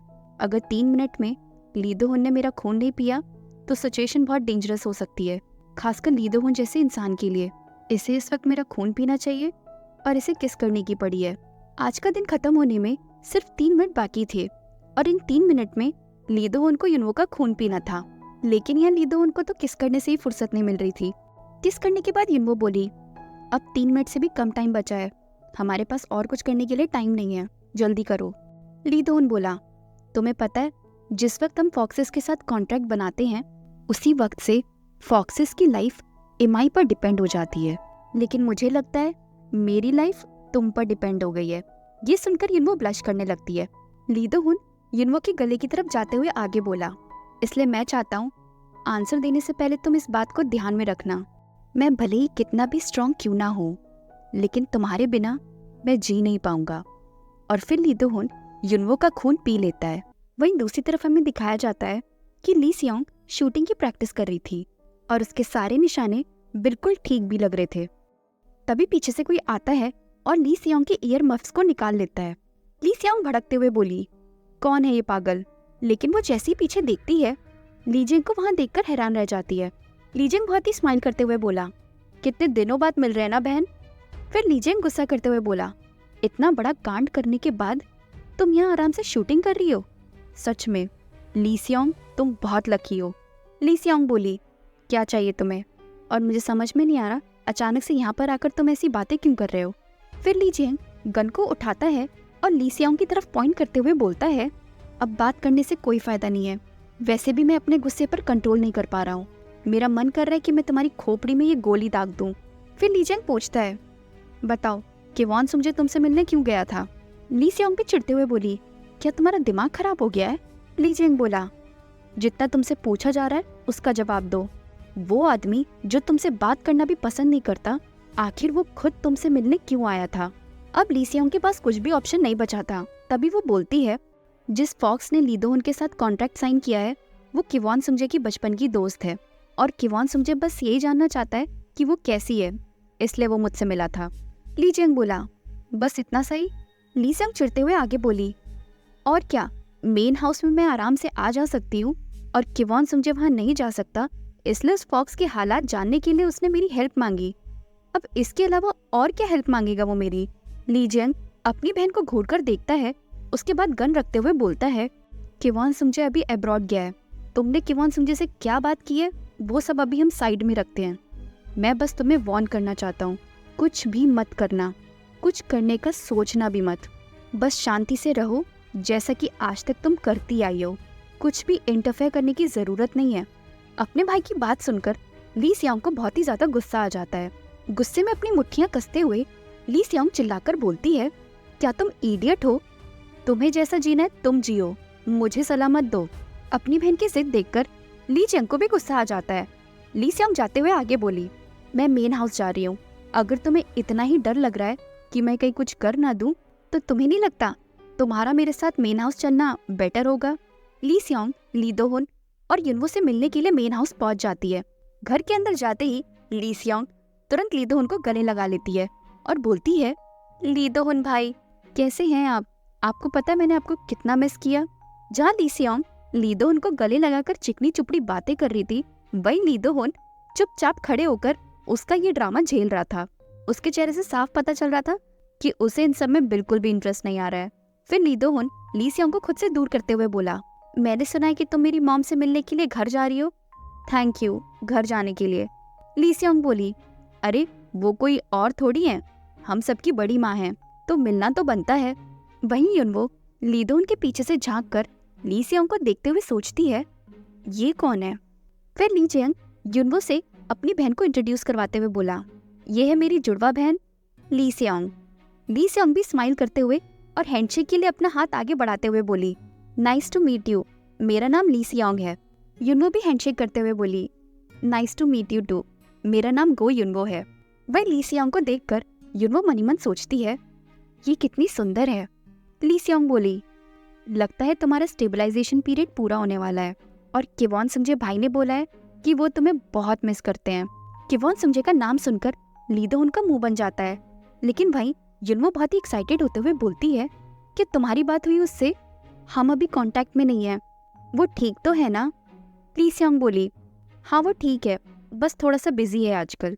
युनवो निराश होते हुए बोली, ओ चलो ये तो अच्छी बात है। युनवो को उदास देखकर ली दोहन तुरंत युनवो के कंधे पर अपना हाथ रख लेता है और ली दोहन का इतना केयरिंग एटीट्यूड देखकर ली सियांग चौंक जाती है और अपने चेहरे पर निराशा ना दिखाते हुए बोलती है, ये मैं पहली बार देख रही हूँ। वैसे भाई नॉर्मली आप दूसरों की इतनी परवाह करते नहीं हैं, लेकिन लगता है अपनी फॉक्स की आप कुछ ज्यादा ही परवाह करते हैं। फिर ली सियांग हंसने का दिखावा करते हुए बोली, आपका ये केयरिंग एटीट्यूड देखने के लिए तो मेरी आंखें ही तरस गई थी, जो आज मैंने देख भी ली। अब मेरी जिंदगी सफल हुई। सच में आप दोनों साथ में बहुत अच्छे दिखते हो। ली सियांग की बात सुनकर युनवो स्माइल करते हुए सोचती है, ये कितनी स्वीट है, लेकिन ये हम दोनों को कुछ ज्यादा ही गलत समझ रही है। ली दोहन बोला, अब बकवास बंद करो और ली जियांग मुझे तुमसे अकेले में कुछ बात करनी है। ली जियांग अपनी बहन को वार्न करते हुए बोला, ये मेन हाउस है, याद रखना। और उसके बाद ली जियांग ली दोहन से बात करने के लिए चला जाता है। अब रूम में ली सियांग और गो युनवो दोनों अकेले थे। ली सियांग बोली, तो फिर एक एक ड्रिंक हो जाए। दोनों ड्रिंक करने के लिए बैठ जाते हैं। युनवो ने पूछा, तुम किवान सुंजे को कैसे जानती हो? ली सियांग बोली, जब वो पहली बार मेन हाउस आया था तब मैं उससे मिली थी, तब से मैं उसे जानती हूँ। हालांकि हम इतना एक दूसरे के टच में नहीं रहते हैं, लेकिन कभी कभार मिलना हो जाता है। ली सियांग की बात सुनकर युनवो हैरानी से सोचती है, तो केवॉन समझे कि ऐसे भी दोस्त हैं। अगर मैं ली दो-हुन से नहीं मिली होती तो मुझे उसकी इस लाइफ के बारे में पता भी नहीं चलता। वाओ, समझे के कितने सारे दोस्त हैं, यहाँ तक कि लड़कियां भी। ली सियांग बोली, वैसे जल्द ही सुंजे भाई मरने वाले हैं। ये सुनकर युनवो को बहुत बड़ा झटका लगता है और युनवो तुरंत खांसना शुरू कर देती है। ली सियांग बोली, काम डाउन। फिर ली सियांग अपनी पावर का यूज करते हुए आगे बोलती है, एक एंट्रेंस पर, एक पीछे शेल्फ में, दीवारों के हर कोने पर, खिड़कियों पर और डेस्क के सामने हर जगह कैमरास लगे हुए हैं। फिर युनवो खुद को संभालते हुए बोली, वो मरने वाला है, तुम्हारा मतलब क्या है? ली सियांग आगे बोली, मेरे फादर के पास एक लाइब्रेरी है जिसमें सारे एमआईज के रिकॉर्ड्स रहते हैं, इसलिए एक लड़की और नोबल के बीच में कॉन्ट्रैक्ट के बारे में जितना मुझे पता है उतना किसी और को नहीं। मिस ली सियांग। युनवो ली सियांग को रोकने की कोशिश करती है, लेकिन ली सियांग बिना रुके आगे बोली, तुम्हें पता है उस लाइब्रेरी में कुछ बहुत इंटरेस्टिंग स्टोरीज हैं, क्या तुम जानना चाहोगी? तभी युनवो बोली, बिना बात को घुमाए आप मुझे सीधे सीधे केवॉन सुंजे के बारे। वो बोलने ही वाली होती है, तभी ली सियांग बोली, हम इस वक्त केवॉन सुंजे के बारे में ही बात कर रहे हैं। फिर ली सियांग कहानी सुनाना शुरू करती है। ली सियांग बोली, एक बार बहुत पहले की बात है, दो भाई हुआ करते थे जिनके पास सेम सील थी, लेकिन उन दोनों भाइयों में से सिर्फ एक ही नोबल फैमिली का था। क्योंकि वो दोनों भाई थे इसलिए उनके पास सेम सील थी और उन्हें एक ही फॉक्स को शेयर करना था और उन्हें एक ही फॉक्स के साथ कंपेनियन और मास्टर और सर्वेंट का बॉन्ड बनाना था। लेकिन छोटा भाई थोड़ा लालची था, वो अपने बड़े भाई के साथ कुछ भी शेयर करना नहीं चाहता था, इसलिए आखिर में छोटे भाई ने बड़े भाई की हत्या कर दी और सारी पावर अपने हाथ में ले ली।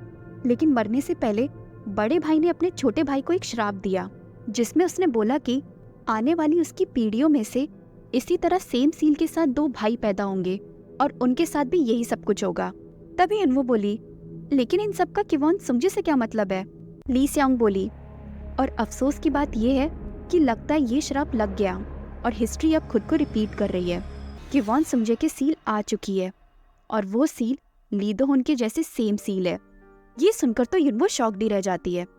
ओ माय गॉड, यहाँ पे तो पूरा स्याप्पा हो गया।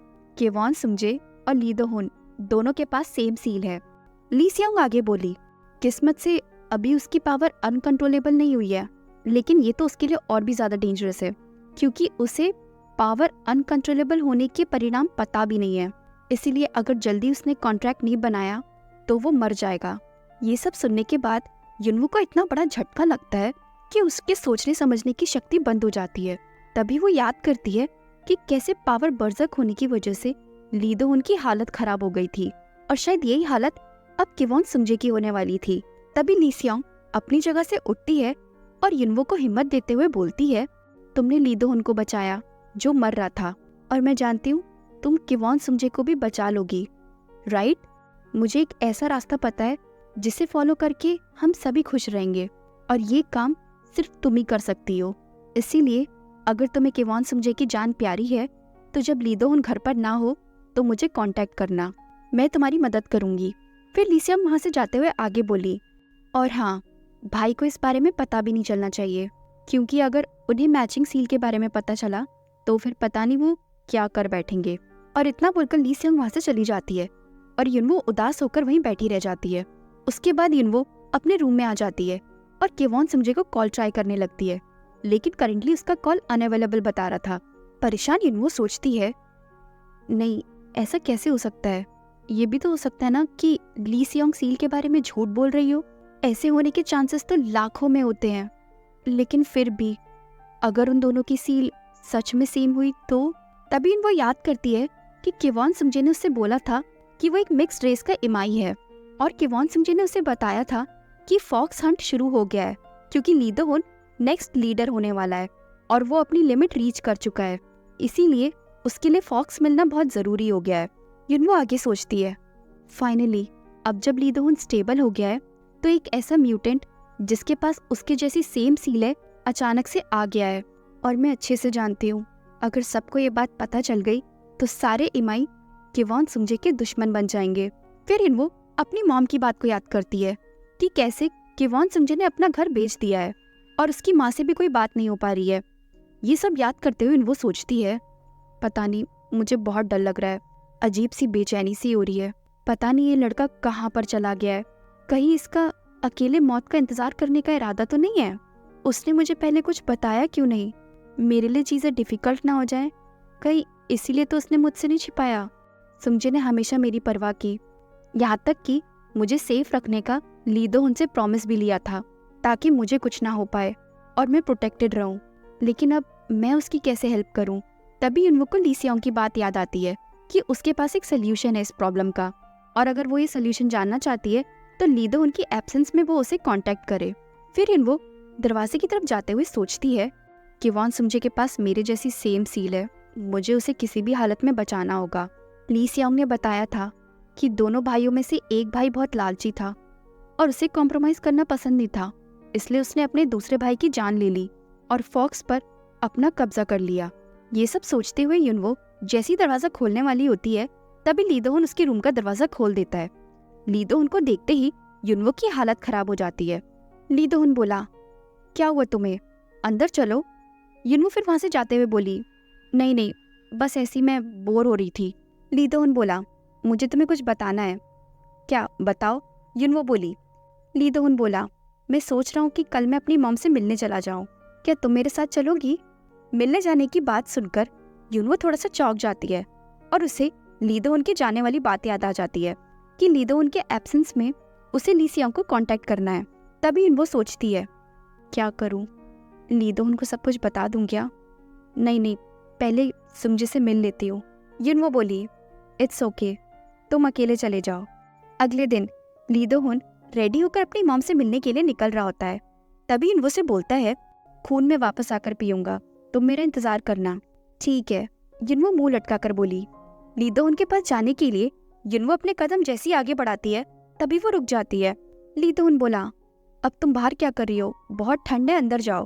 फिर युनवो अपनी बेचैनी को दूर करते हुए फेस पर स्माइल लाकर बोलती है, शाम को मिलते हैं। एक्चुअली युनवो को बहुत बुरा लग रहा था कि आज इस तरह बिना ली दो-हुन को बताए चोरी चुपके वो सुमजे से मिलने जा रही थी। वो ली दो-हुन को बताना तो चाहती थी, लेकिन वो अच्छे से जानती थी अगर वो सुमजे का नाम भी लेगी तो ली दो-हुन को बहुत बुरा लगेगा, इसलिए वो चुप हो जाती है। लेकिन ली दो-हुन युनवो की इस बेचैनी को नोटिस कर लेता है। हमेशा युनवो जिस तरह स्माइल करके उसे गुड बाय बोलती थी, आज युनवो थोड़ी सी डिफरेंट थी। युनवो के चेहरे पे साफ दिख रहा था कि वो कुछ बताना चाह रही है, लेकिन वो बता नहीं पा रही है। यही सब देखने के बाद ली दो-हुन अपनी गाड़ी का दरवाजा फिर से बंद करता है और बोलता है, अंदर जाओ, मैं जल्दी आ जाऊंगा। फिर ली दो-हुन युनवो के पास जाने लगता है। ली दो-हुन को अपने पास आता देखकर युनवो बोलती है, अब तुम वापस क्यों आ रहे हो? ली दो-हुन बोला, तुम हमेशा से आज थोड़ी अलग हो और राइट नाउ मेरे इंट्यूशंस मुझे बोल रहे हैं कि मुझे तुम्हें इग्नोर नहीं करना चाहिए।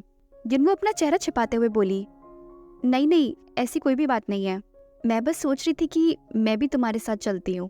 ली दो-हुन भी स्माइल करते हुए बोला, अगर तुम अकेले नहीं रहना चाहती हो तो हम दोनों साथ में चलते हैं, यही बेस्ट रहेगा। फिर युनवो निराश होते हुए बोली, लेकिन तुम्हारे फादर भी वहीं पर होंगे ना, बस इसीलिए मैं जाना नहीं चाहती। युनवो को उदास देखकर ली दो-हुन युनवो का चेहरा अपनी तरफ करता है और बोलता है, जब तक मैं वापस आता हूँ तब तक तुम एक ऐसी जगह के बारे में सोचो जहाँ तुम्हें घूमना है, फिर कल हम वहाँ पर साथ में चलेंगे, ठीक है?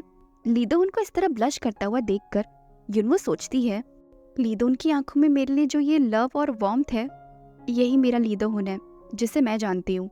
ठीक है, एक बार बस मैं सुमजे की कंडीशन चेक करके आ जाऊंगी, उसके बाद वापस आकर ऑनेस्टली सब कुछ ली दो-हुन को सच सच बता दूंगी। युनवो बोली, मुझे तुम्हें कुछ बताना है, लेकिन जब तुम वापस आओगे तब बताऊंगी।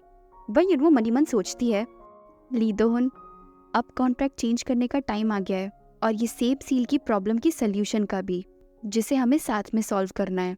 युनवो ब्लश करते हुए ली दो-हुन से बोलती है, ठीक है, फिर तुम जाओ, हम शाम को मिलते हैं। और सोचती है, अब सब कुछ ठीक हो जाएगा, मुझे यकीन है। ली दो-हुन के जाने के बाद हमें दिखाया जाता है कि गो युनवो ली सियोंग को कॉल करती है। ली सियोंग समझ जाती कि किसका कॉल आ रहा है।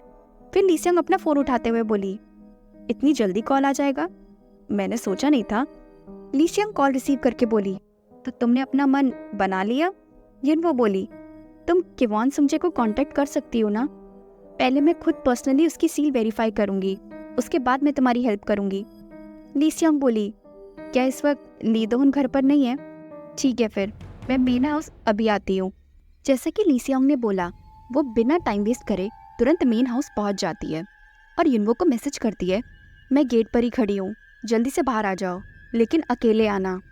बाहर जाते हुए युनवो सोचती है, मैं बस सील वेरीफाई करके वापस आ जाऊंगी, उसके बाद ली दोहन के साथ मिलकर इस प्रॉब्लम पर डिस्कस करूंगी। युनवो जा ही रही होती है, तभी हेड सर्वेंट वहाँ आ जाती है और उसे रोक लेती है। युनवो बोली, कुछ नहीं, बस मैं थोड़ी देर के लिए वॉक करने जा रही हूँ, थोड़ी देर टहलकर मैं वापस आ जाऊंगी। उसके बाद युनवो मेन हाउस के गेट पर पहुंच जाती है।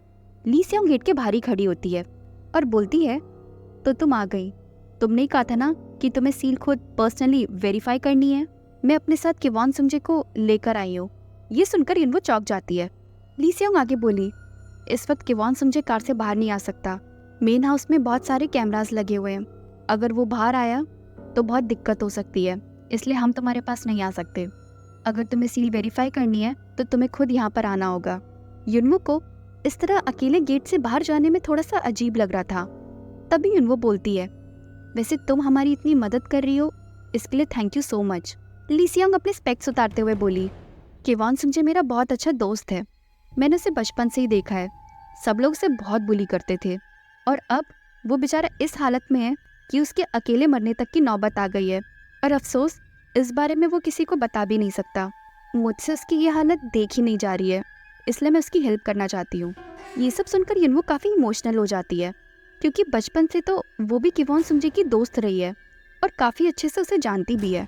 फिर ली सियोंग युनवो के पास आ जाती है और आगे बोलती है, युनवो, मैं सच में किवॉन सुंजे की मदद करना चाहती हूँ।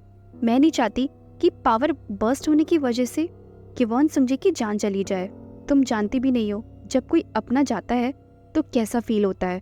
ली सियोंग का ये उदास चेहरा देखकर युनवो सोचती है, ली दोहन ने भी मुझे ऐसा ही कुछ पहले बताया था कि कैसे उसकी मॉम सिर्फ अकेली बची हैं और उनके सारे बहन भाई पावर बर्स्ट होने की वजह से मर चुके हैं। क्या ली दोहन ने भी इस पावर बर्स्ट होने की वजह से अपने किसी खास को खोया है? मुझे पता है कि इस पावर अनकंट्रोलेबल होने की वजह से ली दोहन ने कितना सफ़र किया है, इसलिए वो इसका दर्द अच्छे से जानता है और क्या पता शायद इसी वजह से वो किवॉन सुंजे की मदद करने के लिए रेडी भी हो जाए। युनवो को लग रहा था कि ली दोहन इस दर्द से ऑलरेडी सफ़र कर चुका है, इसलिए शायद वो किवॉन सुंजे की प्रॉब्लम भी समझ पाएगा और उसकी मदद करने के लिए रेडी भी हो जाएगा। यही सब सोचते हुए युनवो मेन हाउस का मेन गेट खोलकर बाहर आ जाती है और युनवो को इस तरह बाहर आता हुआ देखकर ली सियोंग के चेहरे पर स्माइल आ जाती है और ये स्माइल कोई अच्छी नहीं थी। कार की तरफ जाते हुए युनवो आगे सोचती है, हाँ, अगर मैं हेल्प करूंगी तो सब कुछ ठीक हो जाएगा, सबके चेहरे पे खुशियां आ जाएंगी। और यही सब सोचते हुए युनवो जैसे ही कार का दरवाजा खोलती है तो देखती है कि किवॉन सुंजे कार के अंदर नहीं है। तभी पीछे से ली सियोंग बोली, मुझे पता था तुम मेरे इस ड्रामा में आसानी से फंस जाओगी, और वैसा हुआ भी। ये सुनकर युनवो शॉक्ड हो जाती है और समझ जाती है कि ये उसको फंसाने का ट्रैप था। युनवो वापस जाने के लिए जैसी ही मुड़ती है तभी ली सियोंग उसका हाथ पकड़ लेती है और बोलती है, मैंने सुना है कि बेचारा ली दोहन जिसकी पावर आउट ऑफ कंट्रोल हो गई थी, वो खुद रगड़ते हुए तुम्हारे पास गया था कॉन्ट्रैक्ट बनाने के लिए। युनवो हाथ छुड़ाने की पूरी कोशिश करती है और उससे जाने के लिए भी बोलती है, लेकिन वो ठहरी एक एमाई और बेचारी युनवो एक फॉक्स, इसलिए युनवो ली सियोंग के सामने कुछ भी नहीं कर पा रही थी, क्योंकि ली सियोंग की स्ट्रेंथ युनवो से काफी ज्यादा थी। फिर ली सियोंग एक खून से भरी बॉटल को दिखाते हुए बोली, तुम्हें पता है एक एमाई और उसकी फॉक्स के बीच में कॉन्ट्रैक्ट कैसे तोड़ा जाता है? फिर ली सियोंग युनवो के सील वाले हाथ को आगे करते हुए बोली, एक एमाई जो सील का ओनर होता है अगर अपना ब्लड सील पर गिरा दे, उसके बाद हमेशा के लिए कॉन्ट्रैक्ट को ब्रेक करने के लिए उस फॉक्स और उस एमाई को दोनों को एक एग्रीमेंट साइन करना होता है। लेकिन अफसोस अभी तुम दोनों की स्टेबलाइजेशन पीरियड पूरा नहीं हुआ है, इसीलिए इस कॉन्ट्रैक्ट को हम सिर्फ उस एमाई के ब्लड से भी तोड़ सकते हैं, वो भी बिना किसी एग्रीमेंट साइन किए। और फिर ली सियोंग एक विलन वाली हंसी हंसते हुए ली दोहन का ब्लड युनवो के सील पर गिरा देती है। खून की एक बूंद गिरते ही धीरे धीरे सील युनवो के हाथ से गायब हो जाती है और ये देखकर युनवो शॉक रह जाती है। ली सियोंग आगे बोली, मुझे पता था कि किवॉन सुंजे तुम्हारी सील सेम है, इसलिए ये कॉन्ट्रैक्ट तोड़ने में थोड़ी आसानी हो गई। वहीं युनवो को धीरे धीरे चक्कर आने लगते हैं और फिर युनवो ली दोहन को याद करते हुए बेहोश हो जाती है। ली सियोंग युनवो को पकड़ लेती है और बोलती है, थैंक यू युनवो मुझ पर भरोसा करने के लिए, क्योंकि अगर तुमने ऐसा नहीं किया होता तो सिचुएशन हमारे लिए काफ़ी डिफ़िकल्ट हो जाती। फिर ली सियोंग युनवो को कार में बैठा देती है। तभी दूर से 2 गार्ड चिल्लाते हुए आते हैं, रुको, तुम इसको इस तरह लेके नहीं जा सकती। ली सियोंग कार में बैठ जाती है और कार स्टार्ट करते हुए बोलती है, ओ रियली, क्या कर लोगे तुम लोग, अब काफ़ी देर हो चुकी है। और उसके बाद ली सियोंग युनवो को लेकर वहाँ से चली जाती है और वो दोनों गार्ड उसका पीछा करते रह जाते हैं, लेकिन उसे पकड़ नहीं पाते हैं। वहीं दूसरी तरफ ली दोहन अपने पेरेंट्स से मिलने आया होता है। ली दोहन बोला, क्या हुआ, आप कुछ बोलने में इतना हिचक क्यों रही हैं? अगर अब आपको कुछ बात नहीं करनी है तो मैं चलता हूँ। ली दोहन जा ही रहा होता है, तभी उसकी मॉम बोली, दोहन कम से कम खाना खा के तो जाओ। क्या हुआ, तुम्हें कहीं और भी जाना है क्या? ली दोहन बोला, अगली बार खा के जाऊँगा। वही ली दोहन मनी मन सोचता है, वैसे भी मैं बहुत देर रुक गया हूँ और पता नहीं क्यों मुझे कुछ अजीब सा लग रहा है, जल्दी मुझे घर युनवो के पास जाना होगा। तभी ली दोहन की मॉम थोड़ा सा डरते हुए बोली, जिस फॉक्स के साथ तुमने कॉन्ट्रैक्ट बनाया है, मैंने सुना है वो किवॉन सुंगजे के लिए बहुत इम्पॉर्टेंट है। ये बात सुनकर ली दोहन शॉक में वहीं पर रुक जाता है और सोचता है, ओ, तो ये दोनों ये बात करना चाहते हैं। ली दोहन की मॉम आगे बोली, तुम्हें बस खून ही तो चाहिए ना, तो जब कॉन्ट्रैक्ट ओवर हो जाएगा उसके बाद मैं खुद ये कॉन्ट्रैक्ट तोड़वा दूंगी। ली दोहन तुरंत गुस्सा करते हुए बोला, आप होती कौन है डिसाइड करने वाली कि मुझे सिर्फ युनवो के खून की ज़रूरत है? ली दोहन की मॉम बोली, तो तुम्हें और क्या चाहिए? अब ये मत कहना कि तुम। अपनी माँ की बात को बीच में काटते हुए ली दोहन बोला, मॉम, आप ही ने तो कहा था ना कि किसी भी हालत में मैं अपनी फॉक्स को ढूंढ कर लाऊं, तो अब मैं युनवो को अपने साथ रखने की पूरी कोशिश करूंगा, फिर चाहे कुछ भी हो जाए। ली दोहन की मॉम बोली, दोहन, मुझे तुम्हें कुछ बताना है। इससे पहले कि ली दोहन की मॉम आगे बोलती, तभी ली दोहन के पास कॉल आ जाता है। कॉल देखकर ली दोहन हैरानी से सोचता है, ये मेन हाउस से कॉल क्यों आ रहा है? ली दोहन तुरंत कॉल रिसीव करते हुए बोला, क्या हुआ, सब ठीक तो है ना?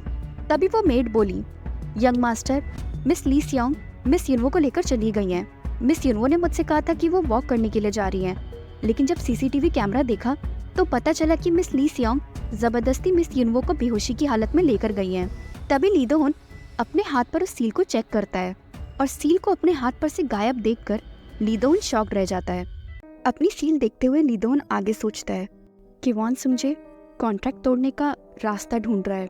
कॉल की दूसरी तरफ से मेड बोली, यंग मास्टर, आप सुन तो रहे हैं ना? तो क्या मैं ली जिंग मास्टर को कांटेक्ट करूं?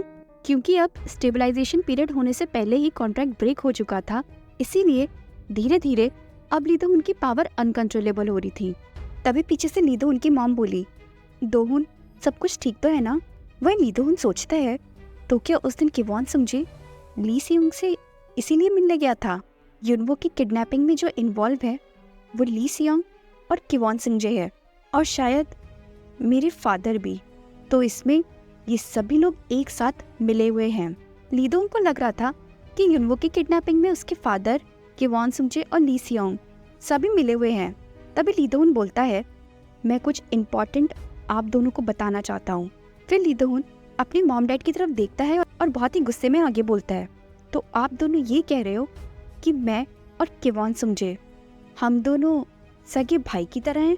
ये सुनकर ली दोहन के पेरेंट्स चौंक जाते हैं और वहीं ली दोहन को इतना तेज गुस्सा आ रहा था कि वो अपने फोन को ही अपने हाथ में कुचल देता है। तभी ली दोहन की मॉम रोते हुए बोली, दोहन, मैं तुमसे झूठ नहीं बोलना चाहती थी, मेरे पास सच में कोई ऑप्शन नहीं था।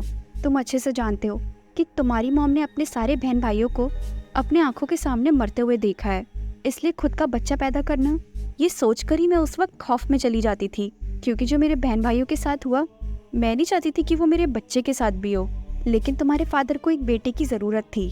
तभी हमें पास का सीन दिखाया जाता है।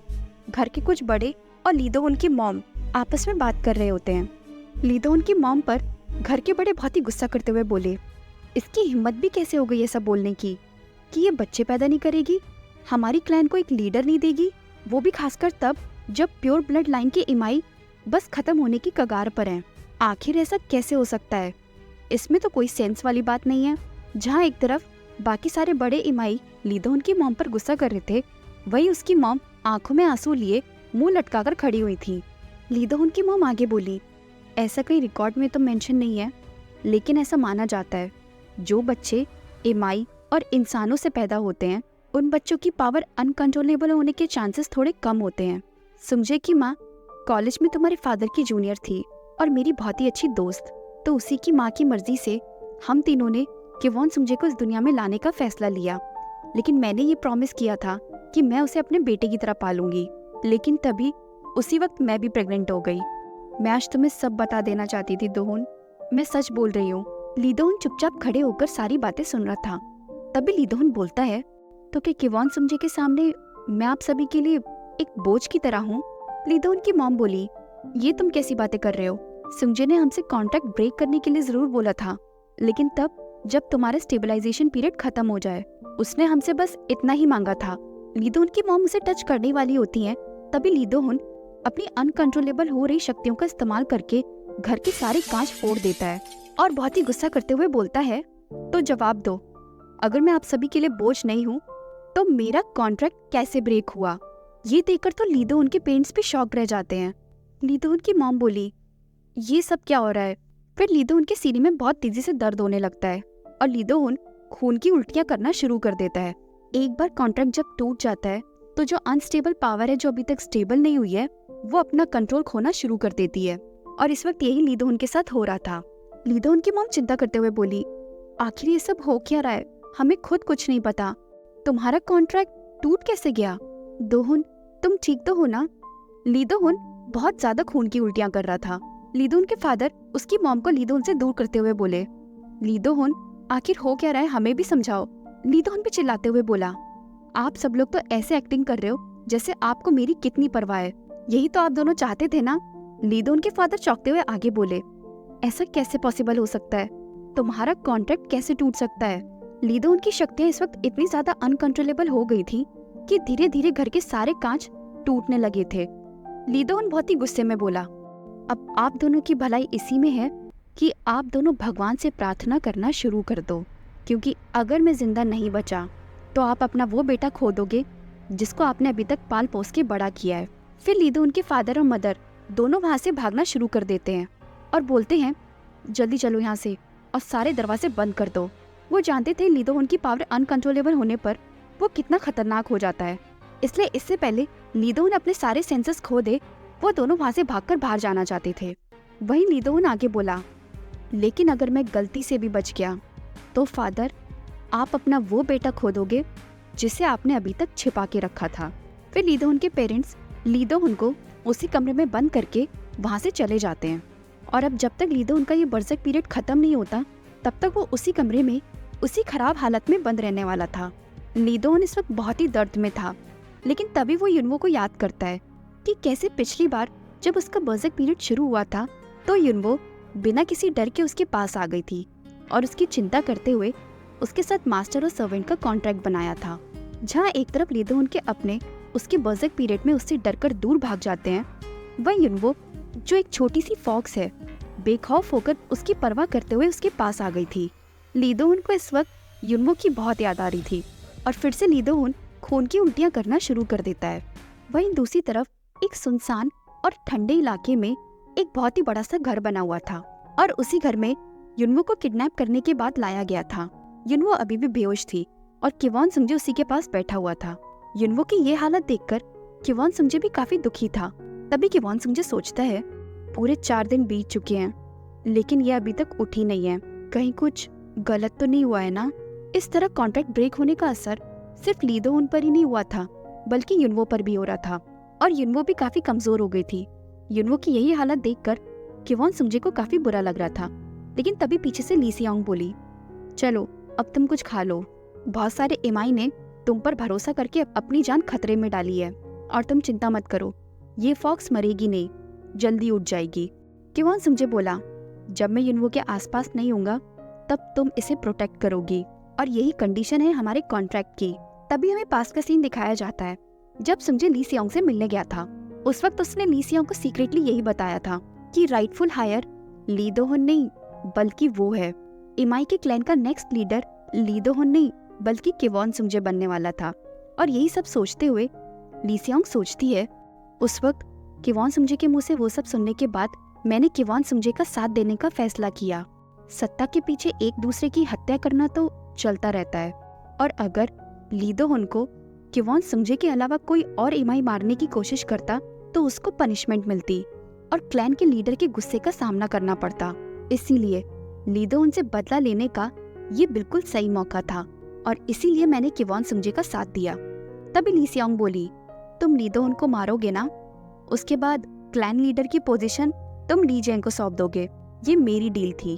वही ली सियोंग आगे सोचती है, ली जेंग चाहे कितना भी कह ले कि वो क्लैन लीडर बनने का हकदार नहीं है, लेकिन मैं ये बात अच्छे से जानती हूँ कि क्लैन का लीडर एक मिक्स्ड रेस का इमाई बने, ये बात तो ली जेंग भी बर्दाश्त नहीं कर पाएगा। ली सियोंग आगे बोली, तुमने कहा था तुम्हें जो चाहिए वो सिर्फ वो फॉक्स है, राइट? तो यहाँ पर ली सियोंग चाहती है कि ली दो-हुन मरे, लेकिन क्यों, ये बात हमें आगे पता चलेगी। और ली दो-हुन को किवॉन सुंजे के अलावा कोई और इमाई मार नहीं सकता था, क्योंकि अगर कोई ऐसा करता तो उसे क्लैन के बाकी लीडर जिंदा नहीं छोड़ते। इसलिए ली सियोंग ने किवॉन सुंजे का साथ देने का फैसला किया। फिर धीरे धीरे युनवो को होश आने लगता है।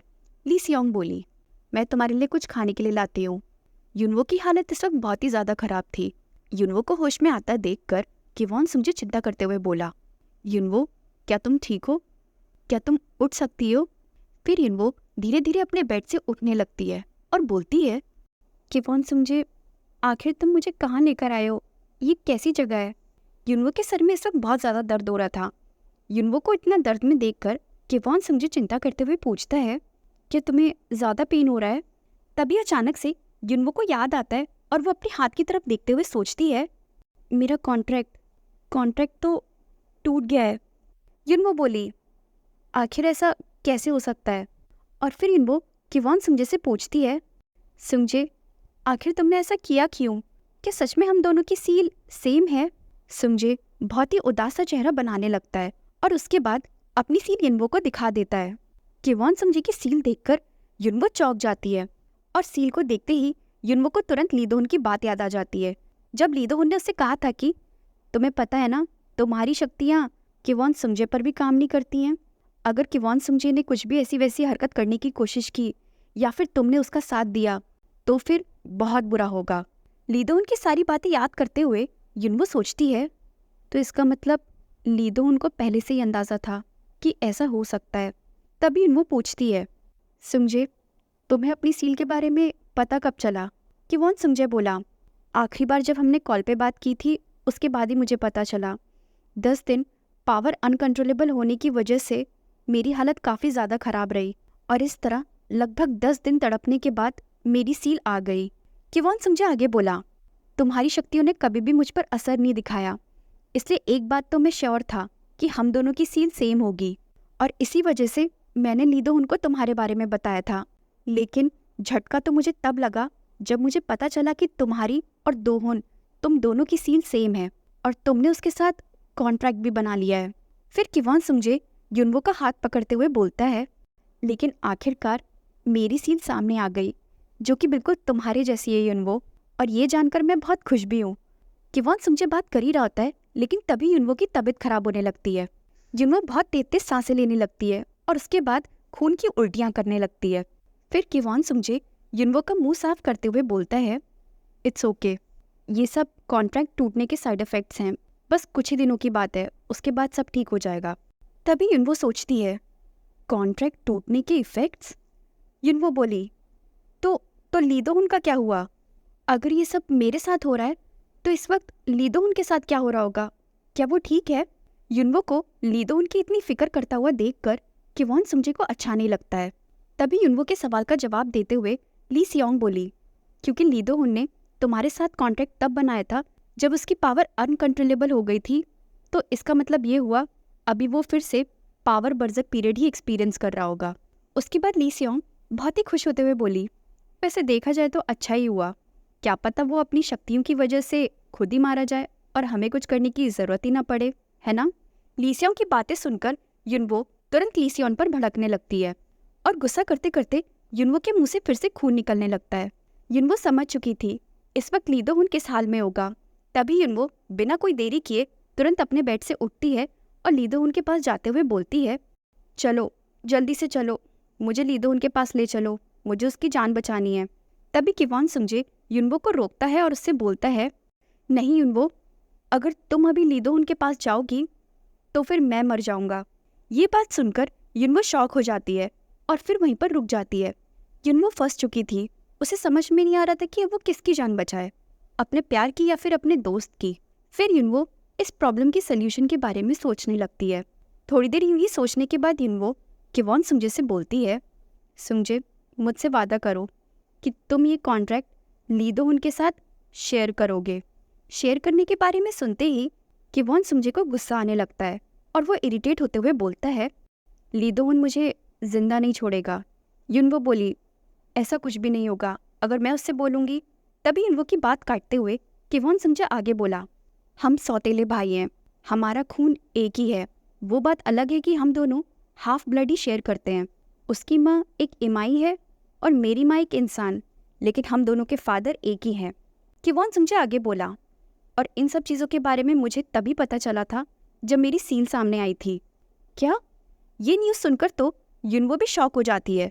तभी युनवो को ली सियोंग की बताई हुई बात याद आ जाती है, जिसमें उसने बताया था कि 2 भाई थे जिनके पास सेम सील थी और छोटे भाई ने बड़े भाई को मार दिया था, जिसकी वजह से बड़े भाई ने अपने छोटे भाई को श्राप दिया था कि एक दिन उसके आने वाली पुश्तों को भी सेम इसी सिचुएशन का सामना करना पड़ेगा। युनवो सोचती है, मुझे डाउट तो था लेकिन मुझे अंदाज़ा भी नहीं था कि ऐसा सच में हो जाएगा।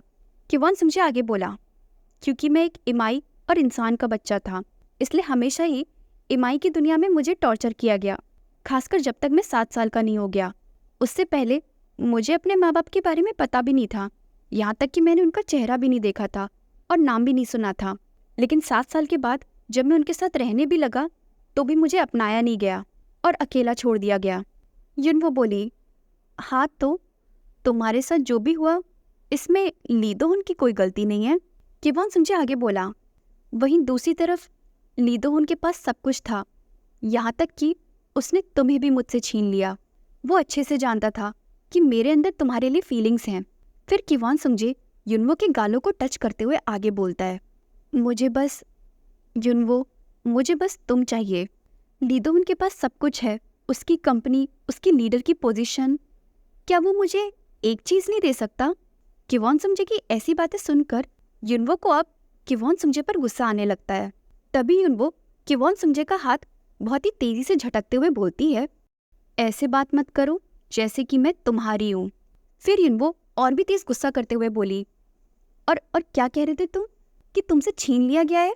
तो क्या इसलिए तुमने मुझे किडनैप करके ज़बरदस्ती मेरा कॉन्ट्रैक्ट तोड़वा दिया? किवॉन सुंजे आगे बोला, मैंने सुना था कि उस घर में तुम पर अटैक हुआ था। अगर तुम ज़्यादा दिन मेन हाउस में रहती तो तुम्हारी जान को खतरा था। तुम जानती नहीं हो कि लीदोहुन के इस वक्त कितने दुश्मन हैं। ऐसे बहुत सारे इमाई हैं जो लीदोहुन की फॉक्स पर कब्जा करना चाहते हैं। मैं सच में तुमसे माफ़ी मांगता हूँ। आई एम रियली सॉरी कि मैंने तुम्हारा कॉन्ट्रैक्ट ज़बरदस्ती तोड़ा। युनवो गुस्सा करते हुए आगे बोली, फिर भी तुमने जो किया वो जस्टिफाइड नहीं है। तभी युनवो सोचती है, पता नहीं क्यों अचानक से मुझे सांस लेने में दिक्कत होने लगी है। और उसके बाद युनवो फिर से खून की उल्टियाँ करना शुरू कर देती है। युनवो की ऐसी हालत देखकर किवॉन सुंजे काफ़ी घबरा जाता है।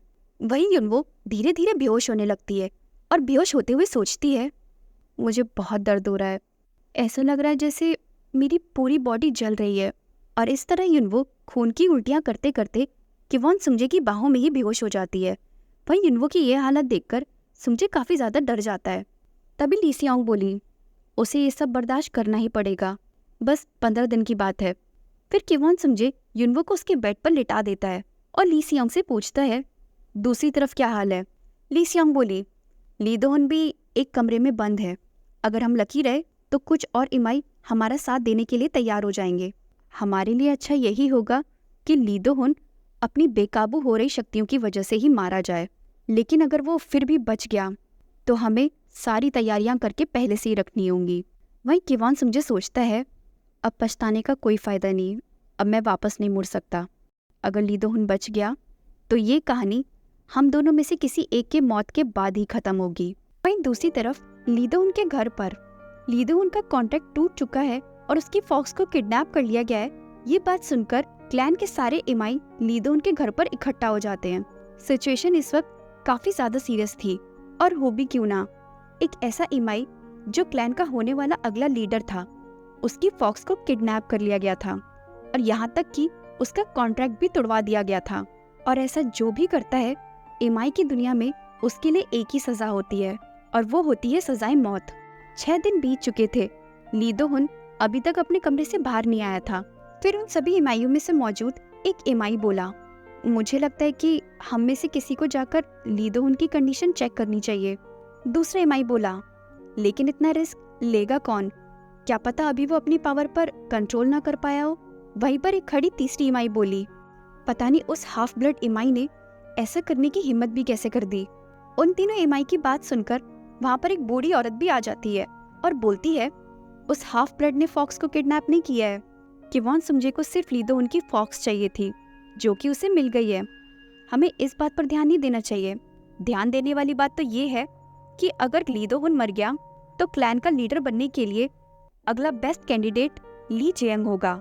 और इसी बात से पता चलता है कि इस किडनैपिंग के पीछे ली सेयोंग का भी हाथ है। ली जेयंग काफी लकी है। इस पूरे इंसिडेंट में उसका सबसे बड़ा फायदा होने वाला है। वहीं दूसरी तरफ ली जेयंग गुस्सा करते हुए अपने फादर से बोलता है, तो आपका कहने का मतलब ये है कि आप किवॉन सुंजे की पनिशमेंट को डिले कर देंगे? ली जेयंग के फादर बोले, ये तुम्हारे अंकल का फैसला है, इसमें मैं कुछ नहीं कर सकता। ली जेयंग गुस्सा करते हुए आगे बोला, तो फिर डैड आप अंकल से बात क्यों नहीं करते हैं, उन्हें समझाइए। वहीं ली जेयंग मनी मन सोचता है, आज जिसकी वजह से लीदोहुन मौत के कगार पर खड़ा है, मेरे अंकल उस इमाई के खिलाफ कुछ भी नहीं कर रहे हैं। मुझे अच्छे से याद है, बहुत टाइम पहले भाई ने टूथब्रश के जरिए किवॉन सुंजे का डीएनए टेस्ट करवाने के लिए बोला था और रिजल्ट पॉजिटिव आए थे। वो टेस्ट किसी के साथ मैच हुआ था। वहीं मेरे अंकल बचपन से ही किवॉन सुंजे उसकी फैमिली को सपोर्ट करते आए हैं, यहाँ तक कि उनके बीच में कुछ सीक्रेट मीटिंग्स भी होती थी। तो आखिरकार वो हाफ ब्लड किवॉन सुंजे मेरे अंकल का छिपाया हुआ बेटा निकला, लीदोहुन का सौतेला भाई। ली जेयंग अपने फादर से बोला, क्योंकि वो मेरे अंकल का सौतेला बेटा है, इसलिए मेरे अंकल इसके खिलाफ कुछ कर नहीं रहे ना, उसे मौत की सजा नहीं दे रहे, क्योंकि लीदोहुन के बाद अगला उत्तराधिकारी वही है। लेकिन डैड, ये तो नेचर का रूल है, जो स्ट्रांग होता है लीडर वही बनता है। अपनी बेटी की ऐसी बातें सुनकर ली जेयंग के फादर गुस्सा करते हुए बोले, अपनी आवाज धीरे रखो, तुम्हें पता भी है तुम क्या बोल रहे हो। फिर ली जेयंग वहां से जाते हुए बोला, अगर मेरे भाई को कुछ भी हुआ तो मैं उस हाफ ब्लड ब्रैड को अपने हाथों से खत्म कर दूंगा। ली जेयंग जा ही रहा होता है, तभी उसके फादर बोले, वो भी किस्मत का मारा है, उसने भी आज तक बहुत कुछ झेला है। काश मुझे पहले पता चल जाता कि मेरी सिस्टर इन लॉ लीदोहुन के साथ प्रेग्नेंट है, तो फिर। तभी ली जेयंग बोला, तो फिर क्या, लीदोहुन मरने वाला है और इसका कारण किवॉन सुंजे है, तो हम उसकी परवाह क्यों करें, हम उस पर तरस क्यों खाएं। लगता है आप अभी भी किवॉन सुंजे को अपना भतीजा मानते हैं। ये बोलकर ली जेयंग जा ही रहा होता है, तभी उसके फादर अपनी चेयर से उठते हुए बोले, लेकिन तुम कहाँ जा रहे हो? अपने भाई के पास। ली जेयंग बोला। ली जेयंग के फादर बोले, क्या तुम्हारा दिमाग खराब हो गया है? तुम अभी वहाँ बिल्कुल नहीं जाओगे, ये सही टाइम नहीं है। तभी ली जेयंग बोला, क्यों, कहीं आपको ये डर तो नहीं है कि कहीं मैं भी अपनी माँ की तरह ना मर जाऊं? ये बात सुनकर ली जेयंग के फादर शॉक्ड हो जाते हैं। तभी ली जेयंग आगे बोला, अगर मैं इतनी आसानी से मर गया तो मैं अगला लीडर बनने के लायक तो वैसे भी नहीं हूँ। ली जेयंग के फादर उसे रोकने की काफी कोशिश करते हैं। ली जेयंग आगे बोला, और अगर मेरी किस्मत में इसी तरह मरना लिखा है तो इसमें मैं कुछ नहीं कर सकता। ली जेयंग की जिद देखकर उसके फादर उस पर जोरों से चिल्लाते हैं, जिसकी वजह से सारे इमाई का ध्यान उन्हीं दोनों पर चला जाता है। ली जेयंग भी चिल्लाते हुए बोला, कल के बाद पूरा 1 सप्ताह हो जाएगा और अभी तक किसी को ये भी नहीं पता कि भाई जिंदा है या मर गए, तो किसी को तो चेक करने के लिए जाना पड़ेगा ना। फिर ली जेयंग नीचे मौजूद सभी इमाई से पूछता है, क्या तुम में से कोई है जो मेरी जगह जाना चाहेगा? अगर हाँ तो अपना हाथ खड़ा करो। सभी के चेहरे देखकर ली जेयंग समझ जाता है कि लीदोहुन के सामने कोई भी नहीं जाने वाला है, क्योंकि सभी ये बात अच्छे से जानते थे कि लीदोहुन अपने बर्ज़क पीरियड में कितना खौफनाक हो जाता है। तभी ली जेयंग बोला, ठीक है, तो फिर मैं जाऊंगा।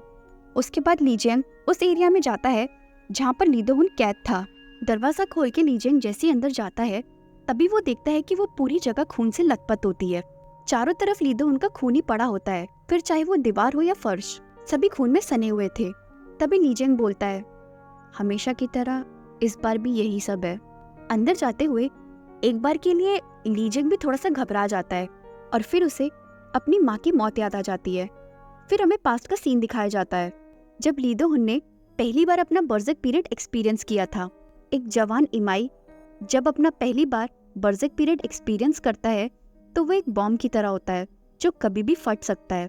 क्योंकि वो उसका पहली बार होता है इसीलिए उस वक्त वो अपने सारे सेंसेस खो देता है। उसे कुछ भी नहीं पता चलता कि वो क्या कर रहा है क्या नहीं। वो सही गलत में सारे फर्क भूल जाता है। और उस दिन ऐसा ही कुछ हुआ था ली दोहन के साथ। जिस दिन ली दोहन ने पहली बार अपना बर्ज़क पीरियड एक्सपीरियंस किया था उसी दिन मेन हाउस में लीजेंग की मॉम और उनकी फॉक्स भी मौजूद थे। दोनों ही मेन हाउस का रास्ता भटक चुके थे जिसकी वजह से उन दोनों का ली दोहन के साथ सामना हो जाता है। और इस तरह अपनी फॉक्स को बचाते बचाते लीजेंग की मॉम ली दोहन के हाथों खुद को सेक्रीफाइस कर देती हैं। वो एक बहुत ही भयानक इंसिडेंट था जिसमें किसी की भी कोई गलती नहीं थी, सब कुछ बस अचानक से हो गया था। फिर हमें लीजेंग की मॉम के फ्यूनरल का सीन दिखाया जाता है जहाँ पर सभी इमाई मौजूद थे। वहाँ पे लीजेंग और ली सियोंग भी मौजूद थे। ली सियोंग रोते हुए बोली, मैं उस बास्टर्ड ली दोहन की जान ले लूंगी। जिस तरीके से उसने मेरी मॉम को मारा है मैं भी उसी तरह उसके टुकड़े टुकड़े कर दूंगी। फिर लीजेंग भी अपनी बहन को संभालते हुए बोला, मैं भी। इस वक्त ली दोहन के लिए दोनों बहन भाई का गुस्सा 7वें आसमान पर था। अगर इस वक्त ली दोहन उनके सामने आ जाता तो वो दोनों ही उसे जिंदा नहीं छोड़ते। फ्यूनरल खत्म होने के बाद सभी लोग वापस लौट जाते हैं लेकिन लीजेंग थोड़ी देर वहीं रुकता है। उसके बाद लीजेंग भी वहाँ से वापस जाने लगता है। अकेला चलते चलते लीजेंग रुक जाता है और वहीं जमीन पर बैठकर रोने लगता है। लीजेंग रो ही रहा होता है तभी पीछे से आवाज आती है, तो तुम यहाँ पर हो। वो इमाई ली दोहन था। फिर ली दोहन लीजेंग के सामने बैठ जाता है और आगे बोलता है, तुम्हें पता है मैं तुम्हें कब से ढूंढ रहा हूँ, मैं तुमसे माफी मांगना चाहता हूँ। लीजेंग कुछ नहीं बोलता है, वो चुपचाप नीचे सर करके बैठा रहता है। वो ली दोहन की तरफ इस वक्त देख ही नहीं रहा था, आंखों में आंसू लिए बस बैठा हुआ था। ली दोहन इमोशनल होते हुए आगे बोला, लीजेंग। तभी लीजेंग की नजर अचानक से ली दोहन के हाथों पर जाती है। ली दोहन के हाथों पर पड़ रही उसके आंसुओं की बूंदों को देखकर लीजेंग चौंक जाता है। ली दोहन रोते हुए बोला, लीजेंग प्लीज मुझे माफ कर दो। लीजेंग को बिल्कुल भी उम्मीद नहीं थी कि उसका भाई इस तरह उसके लिए रो भी सकता है। तभी लीजेंग सर उठा के ली दोहन की तरफ देखने लगता है। I am sorry लीजेंग। ली दोहन रोते हुए फिर से बोला। ली दोहन की आंखों में अपने लिए आंसू देखकर लीजेंग का दिल पिघल जाता है और उसकी आंखों में भी आंसू आने लगते हैं क्योंकि अंदर ही अंदर वो ये बात जानता था कि इसमें उसके भाई की भी कोई गलती नहीं है। वो उसका पहला बर्ज़क पीरियड था जिसमें गलती से उसकी माँ शिकार बन गई और इस सच्चाई को लीजेंग एक्सेप्ट कर लेता है और आखिर में अपने भाई को माफ कर देता है। लेकिन ली सियोंग ऐसा नहीं कर पाती है। कुछ दिनों बाद ली सियोंग भड़कते हुए बोली, तुम सब ने मिलकर ली दोहन की मेमोरी इरेज करवा दी। लीजेंग बोला, ये सब बड़ों का फैसला था। एक तो पहला बर्ज़क पीरियड, वो भी ऐसे इंसिडेंट के साथ, ली दोहन के लिए अच्छा नहीं था, इसलिए उस इंसिडेंट की उसकी मेमोरी इरेज करवा दी। लीजेंग गुस्सा करते हुए आगे बोली, उसने हमारी माँ को मारा है और तुम ये कह रहे हो कि वो अब शांति से रहेगा सब कुछ भूलकर? ऐसा करने के लिए उसे कोई सजा नहीं मिलेगी, उल्टा उसे और सारी सुख सुविधाएं मिलेंगी। डैड, क्या आपको जरा सा भी गुस्सा नहीं आ रहा है? ली सियोंग और अपने फादर की बहस देखकर लीजेंग परेशान हो जाता है और अपने फादर से बोलता है, डैड मुझे आपसे कुछ बात करनी है। वहीं लीजेंग मनी मन सोचता है, मुझे लगता है कि हमें ली सियोंग की मेमोरीज भी मिटवा देनी चाहिए। लेकिन ली सियोंग अपने भाई के इरादे समझ जाती है और उसकी तरफ गुस्से में घूरकर देखने लगती है और बोलती है, मेरी मेमोरीज के साथ कुछ करने का सोचना भी मत, क्योंकि अगर तुम लोगों ने ऐसा किया तो मैं अपनी जीभ काट कर अपनी जान दे दूंगी। तुम लोगों को क्या लगता है मैं ये सब कुछ इतनी आसानी से नहीं जाने दूंगी? मैं वादा करती हूँ, मैं ली दोहन की जान लेकर ही रहूंगी। इस एपिसोड में सिर्फ इतना ही। मिलते हैं अगले एपिसोड में। Thank you.